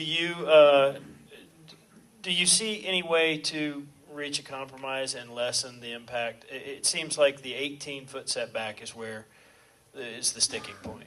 Right. And I understand how difficult it is to build on a tight lot. But do you think that there's some sort of point where you can still design a marketable house that would hit between the 40 and the 18? I take hours and weeks to finagle these things by the inch on some of these lots that are Right. very challenging. I didn't want to come before the board, and my neighbors for that matter, with something that was more than the absolute minimum that I needed for that property. So what I've submitted is as small as a house as I think is marketable in that area, and I've been mindful of that. I understand precedent doesn't really count, but precedent has formed the character of our neighborhood, unfortunately, and I think the integrity of the neighborhood is important to maintain. I'm not saying I'm not bendable, but I designed the minimal plan. I asked for the minimum amount beforehand. That's Mr. Patsios, I got to tell you, this application kind of overwhelms my sensibilities. We as a board have been, in some cases, fairly generous, lenient, some people would say. This is a really, really small lot. Just because it's in a neighborhood with bigger lots doesn't mean that it's our job to rehabilitate the lot and give you a house that matches the rest of the neighborhood. It's just not our job. I mean, I'm trying to be blunt and tell you I'm inclined to vote against this just flat out unless you can try to rehabilitate it yourself and not ask us to by reducing the magnitude of the variance request here. And I'm just trying to tell you, I'm thumbs down on it the way it is. I may have other board members that feel the same way. It's only going to take 3 to vote it down. Can I go up and show something on the board real quick? Sure, please do. We're asking for your help, sir. The 3161 Linwood, you can't see, but this common property line right here goes all the way down and forms a triangle of the lot 3161. We can barely see it on this map. Right. Well, we got it right there in front of us. Or is it on this picture? It's right Oh, there. yeah, that's good. Sure. This makes it a little more clear. You can see this common property line that goes all the way through here. This is 3161, the Kidder's property, which I built and sought a variance, and we built the house. My point is that with the variance that's already established in Linwood Park, it was granted in the late 60s, I believe. It's enjoyed by all of us. Most of the properties in Linwood Park, I would say just about all of the houses that I've built have enjoyed using that.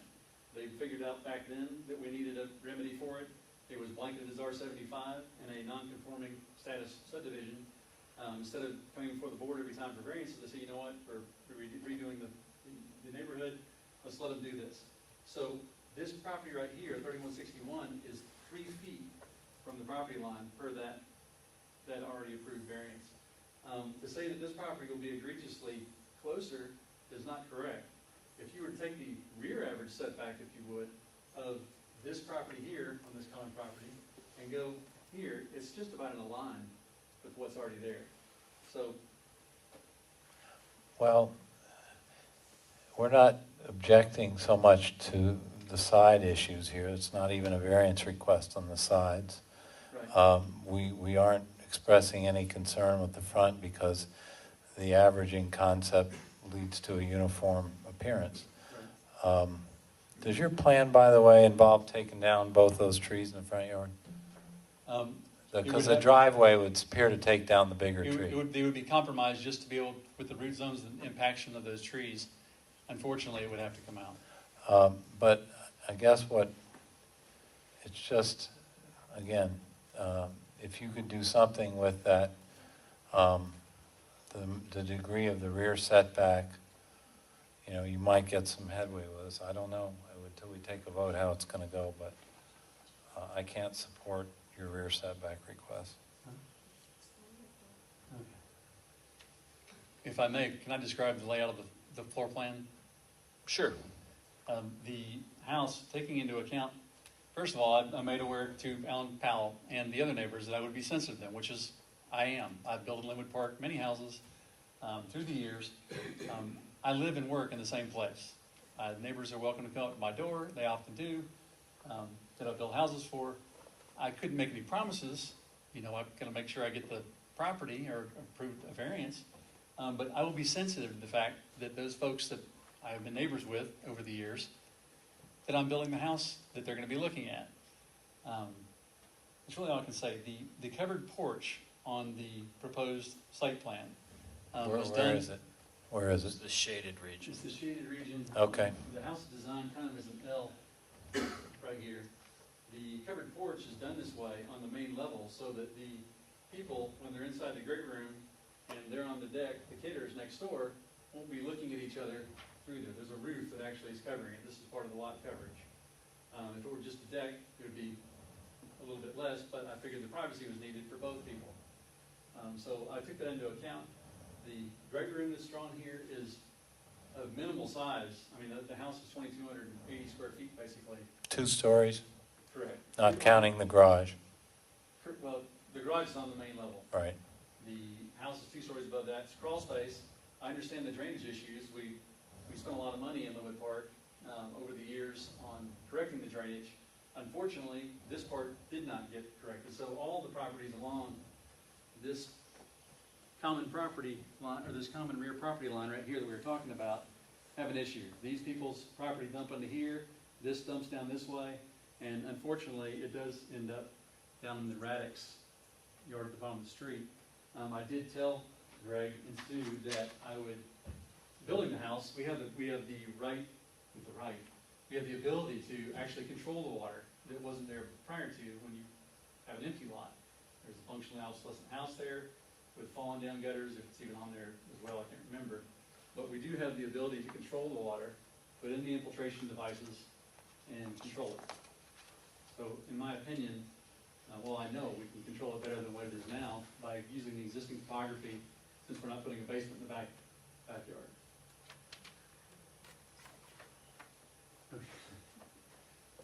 It's a 3-bedroom, 2.5-bath house. I'm sorry, Shayla. I just want them to understand you're not asking for a mansion. This is- No, it's, I have asked, in my opinion, for the minimum amount that would be a marketable house in that Slab or neighborhood. basement? It's actually a crawl space. And the reason for doing that was, like I said, there is drainage on all those properties in the backyards. That was to minimize that, not to disturb the soil in the back. It really doesn't warrant building a 3,000 square foot house on it, 3-story, in my opinion. But I do spend a considerable amount of time tweaking and designing and doing the architecture. I'm a hack, but I like doing it. Thank you. What do you think, Glenn? This is a tough one. Similar. I don't know that there's a smaller home that could go there, based on what he's said.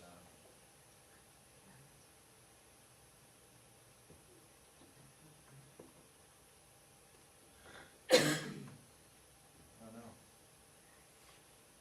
It's better than what's there.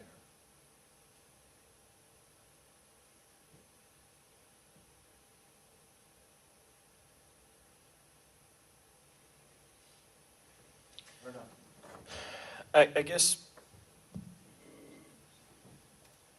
we don't really have any opposition to the front setback. Nobody brought up the coverage issue per se. It's the rear setback, I guess we're getting to. That'll adjust. You know, I think we've already heard from Mrs. Davis. Ms. Kidder, I want to ask you a quick question. If we were to modify the rear property line to say split the difference somewhere around 29 feet, what that's going to result in is a 3-story home behind you instead of a 2-story home. There's still going to be something built there. Because it's the highest, and I understand it would be great to have as a backyard. I fully understand that. But the highest and best use of the property is for a home, and it's zoned for a home. Would you prefer to have a 2-story home that went further back behind you, or would you prefer to have a 3-story home that didn't go as far back? And I'm really not trying to guide you to an answer. I'm asking because really, I don't see any way that if that 18 feet is shortened to build the home without going 3 stories and be able to provide the minimum square footage necessary to sell a house. So what are your thoughts there? Well, I feel like you're asking me to choose between the lesser of two evils, really. And I am one of two. I have a spouse, and I think I cannot speak for two people that purchased a home, so it's very difficult for me to give an answer and say that's an answer for, you know, my spouse who's not here tonight because he's with my children. But it is the lesser of two evils that you're asking me to choose from, and I think you've heard from other residents this evening that they'd rather not see something there either.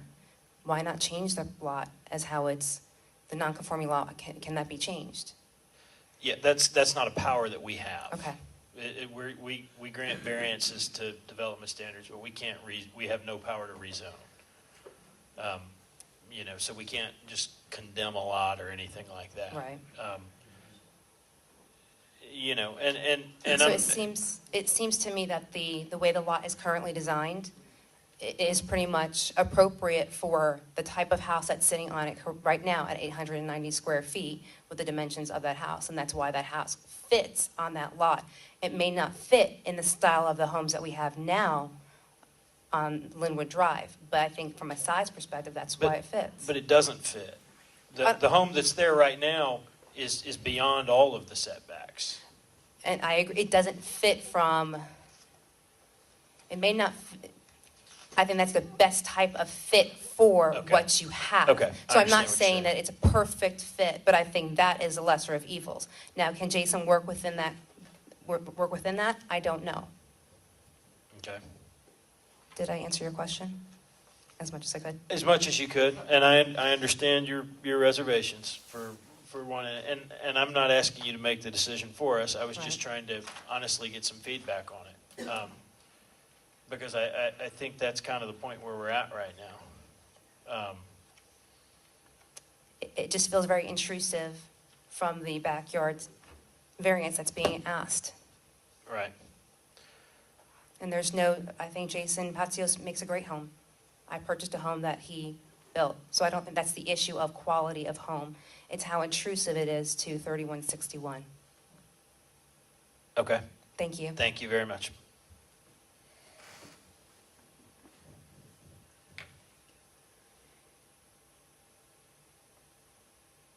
So third story, you think's an option?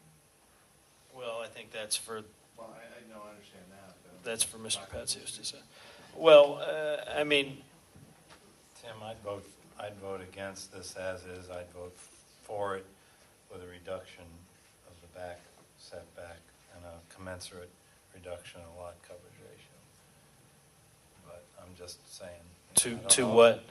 I don't know, 25 feet instead of 40 feet, maybe? Or 30, 25 to 30, you said 29. I'm looking to you as a builder to pick something reasonable. No, I don't want to be put in the middle of this. Well, I mean, if we're gonna I don't like the idea of rehabilitating the application. Right. No, I I think we the- need to make a decision on this because I think nothing's the going to change. Applicant should have helped us here, but he didn't give us a proposal, which a lot of have done in this position. So, Hope, do you have anything you'd like to add? if anybody wants to make a motion, let's vote on it. I don't know that I have anything to add to what's already been said. Okay. Well, then I'll be happy to entertain a motion after I close public comment, which is now closed. I'd like to hear Corey's motion. I'm happy to make the motion, but I don't know that you'll be happy to hear it, Mr. Beardsley. I move to approve the application as requested, subject to the staff recommendations. Well, I certainly will not second that. What a lie. I can't second anything.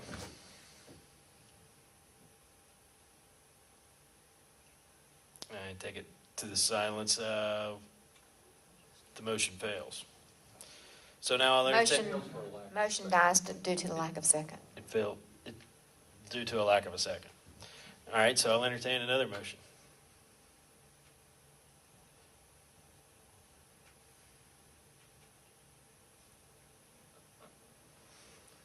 All right.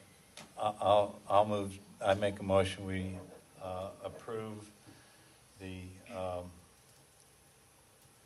front variance and approve and disapprove the other two variances. I move that we approve the front setback variance and deny the increase in the lot coverage and the rear yard setback.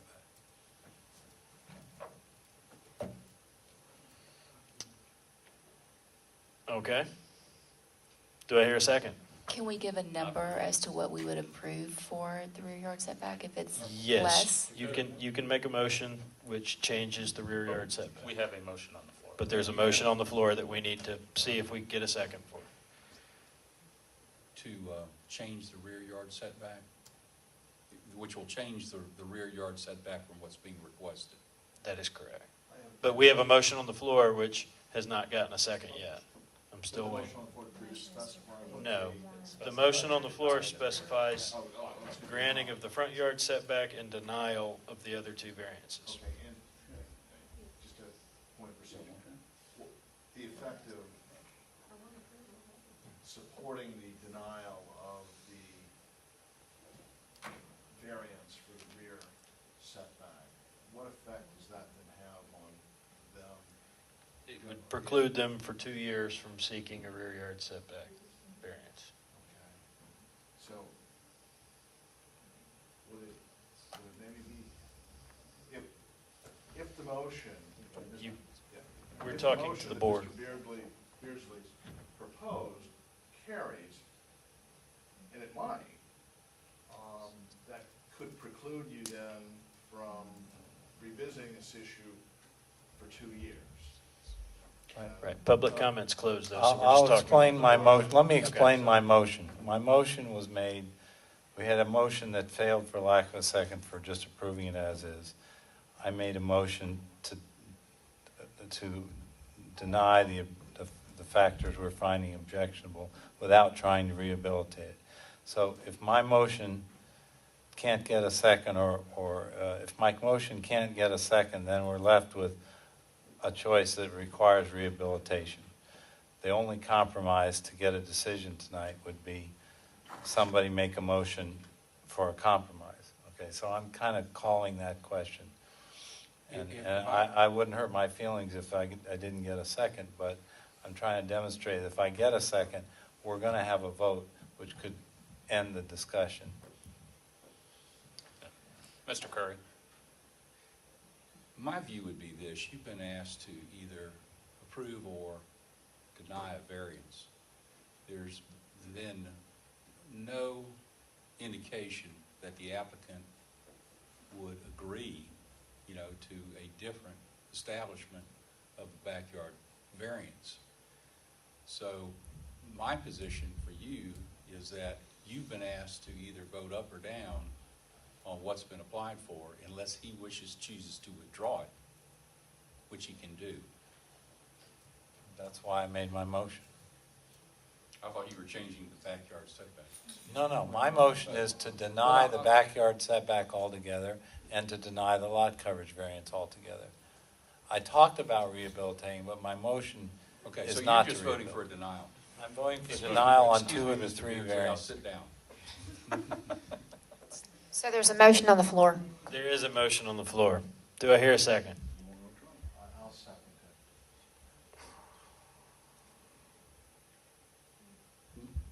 it. Okay. There is a motion and a second on the floor. I would like to know if the motion, if the vote is to deny my motion, does that mean the variance carries? It doesn't, does it? No. No. No. Okay. It's not The variance would be outburst, it's denied. not the All right, outburst. so let's have discussion about the motion and the second on the floor. That's a good idea. I'm strongly opposed to the motion on the floor. I would agree. Excuse me, Mr. Chairman, but the applicant wishes, I've just been told by his attorney that they wish to withdraw the application. Okay. All right. And that's an issue of the 2-year rule, even though it can go 6 months with council approval. That's another issue in our ordinance that probably needs some Okay. discussion. Is that?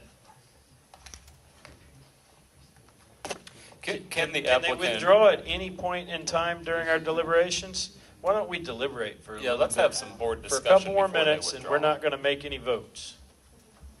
I mean, if it's a denial, then I we can understand. either withdraw. Let's I have think some let's discussion. let's just discuss it for a second. Thanks.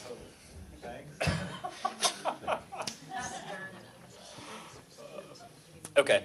I am strongly against the motion on the floor because I think that there's a compromise that we can reach that isn't going to make anyone 100% happy, but I think that, it gives us an option to move forward. I would have rather seen. I would support a motion that granted the first variance and granted the third, First variance being. the front yard. I'd like to see the rear yard modified to somewhere around 25 feet or so. I don't know how we would recalculate the lot coverage based on that. But I would think that if we reduce the rear yard setback, the lot coverage is obviously going to fall below 35%. You fall below 45%. 45%, excuse me. It would fall, but I'm not as concerned about that number as I am the rear setback. Can I ask a question of legal? Would you either make a motion or table it, or they would request a deferral to see if they could make it work within a greater? Is it too late to withdraw? I can't do it on the spot to say, hey, I can do that. I understand that, and that was part of my question to Mr. Curry. If we were to grant a rear setback variance to 25 feet, they would not be precluded from seeking another variance beyond that 25 feet for a 2-year period because they were not effectively denied something. So But you'd be denying his request, and then you'd be putting a different condition. we'd be modifying his request. We're not denying. If we consent to it, I'm okay. Beg your pardon? If we consent to that option, my issue is being precluded for 2 years, the property owners. Right. I don't want to hamper anybody for a 2-year period, but I also don't want to defer another case. Can I say something? Technically, no. I'm sorry. Has there been a second motion? Yeah. There was a There second is a to the motion, a second. We're in discussion, and we're asking legal counsel some questions. Okay, well, first of all, you have a motion on the floor. Okay. Is it too late to withdraw a motion that's been seconded? I would rather. All right, why don't we just say we're starting over? Okay? All right, I make a motion that we, I make a, Page 1245, section 6, we're starting over. I move that my motion be allowed to be withdrawn. Second. All those in favor of withdrawing the motion? Aye. Aye. How does that? All those opposed? All right, we're now available for a motion. Mr. Self? Would you like to make a motion? I'll tell you, I don't know that I'm on board with reducing it to 25 feet. I believe, if I can have some general board discussion here, I believe that a 2,200 square foot house is entirely reasonable. I believe that the property owner immediately to the left as you're viewing the property is entirely fine with this. I believe that the property owner to the right is concerned,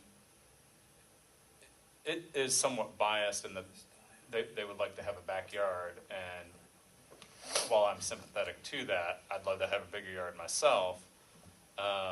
That shouldn't preclude a homeowner from seeking the highest and best use of their property. And quite frankly, the property owners on Silver Lake, I feel the same way about. There's no reason that we should preclude this variance from moving forward in my mind. I would, again, motion to approve the variance as requested. That didn't work before.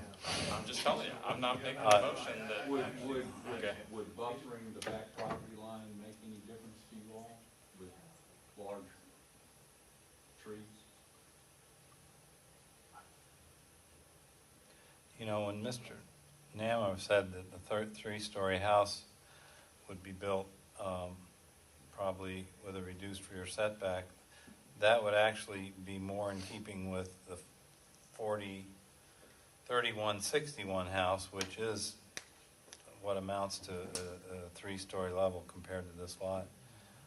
It would be taller than Ms. Davis's house, probably.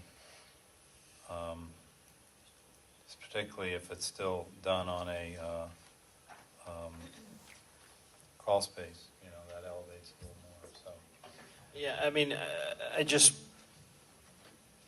I want to see some sort of compromise. I do too.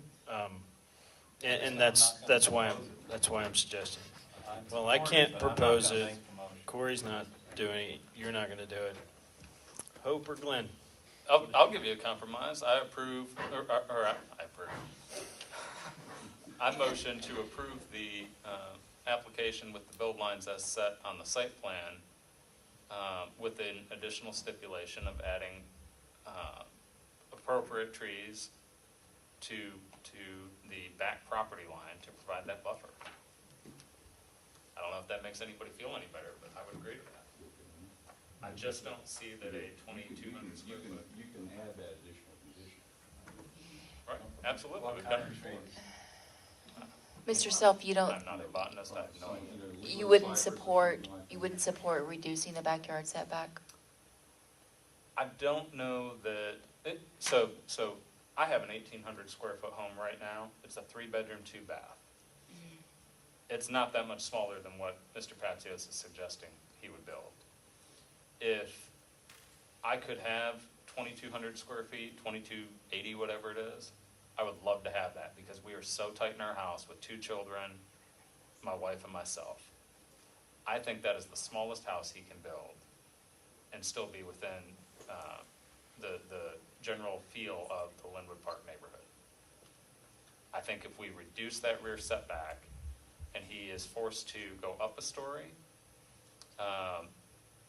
it actually imposes a hardship on him to have to go back and redesign, and I don't think the neighbors are going to be happy with it anyway.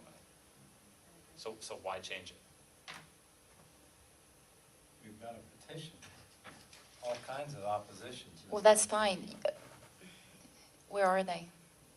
Well, No, there's no, several no, no, no. people here. Hold We on. received emails from both sides. I Right. think there's plenty of people on both sides of this case, and we've heard people have spoken in front of us, both in favor of it and against it here at the meeting. So, I would say that, but I'm referring to the list, the long list of opposition. There's a list of probably, 30 people? I have the list right here. The last name on the list actually was one of the neutral parties that spoke, so we'll exclude that. We've got 1, 2, 3, 4, 5, 6, 7, 8, 9, 10, 11, 12, 13, 14, 15, 16, 17 homeowners excluding them. I mean, according to my count Of tonight, we those, have I know as, several of those sent us an email, and we Sure. have that in the record. that they were going to be out of town. Some were here tonight. according to my count, we've had as many speak for as we've had speak against in person in this room. I understand that. Right. My point is, they're going to be, whatever the decision is, there are going to be equal as many people unhappy about it. I don't disagree at all. With a I'm saying compromise, somebody everyone is can going be to be unhappy. unhappy.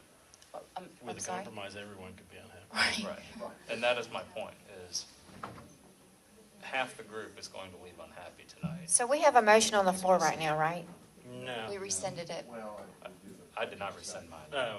Corey, I'm sorry. Corey We have, did. we have a motion, it has not motion. been seconded. We have a motion for approval of all variances with the inclusion of trees along the rear property line. Buffer type trees. Whatever you want to put in there. Do I hear a second? All right, the motion dies due to no second. I would support pulling the rear building line back, but I don't know where to draw that line. And I don't want to propose a variance specifying something that confines them. I know that nobody wants to have a deferral because we've got a full plate next meeting and the meeting after that. But if they're asking for one, who wants to go back to the drawing board and try to come up with something that works? I'm inclined to feel that's probably the course, not preferable from our standpoint from scheduling, but I'm inclined to want to give them that opportunity. You want to make that motion? Well, do I need to make a motion if they're asking for a deferral? Yes, we have to. Well, I'd like to make sure that that's something that, I don't want to. We can't take any comment, but somebody could nod their head. But I believe we have heard that they were about to withdraw if, given the Make your motion. alternative, so. Well, I would propose that we defer this until the next board meeting, in the hopes that you'll be able to revise your plan to come up with something that's less intrusive in the back and maybe less objectionable to those who object. To a date certain, April 16th, regularly scheduled meeting. Is that correct? We'll all be filing our tax returns, so, yeah. That's the correct date. Okay. All right, so we have a motion on the floor for a deferral to a date certain of April 16th. Do I hear a second? Hearing no support for my previous motions, I will second, yes. Okay, we have a motion and a second. Any discussion? All right, seeing as there's none, all those in favor of a deferral to a date certain of April 16th for ZBA 14-07, please signify by raising your hand and saying aye. Aye. Aye. All those opposed? All right, the item is so deferred. Thank you very much for your time this evening. We'll call this meeting adjourned.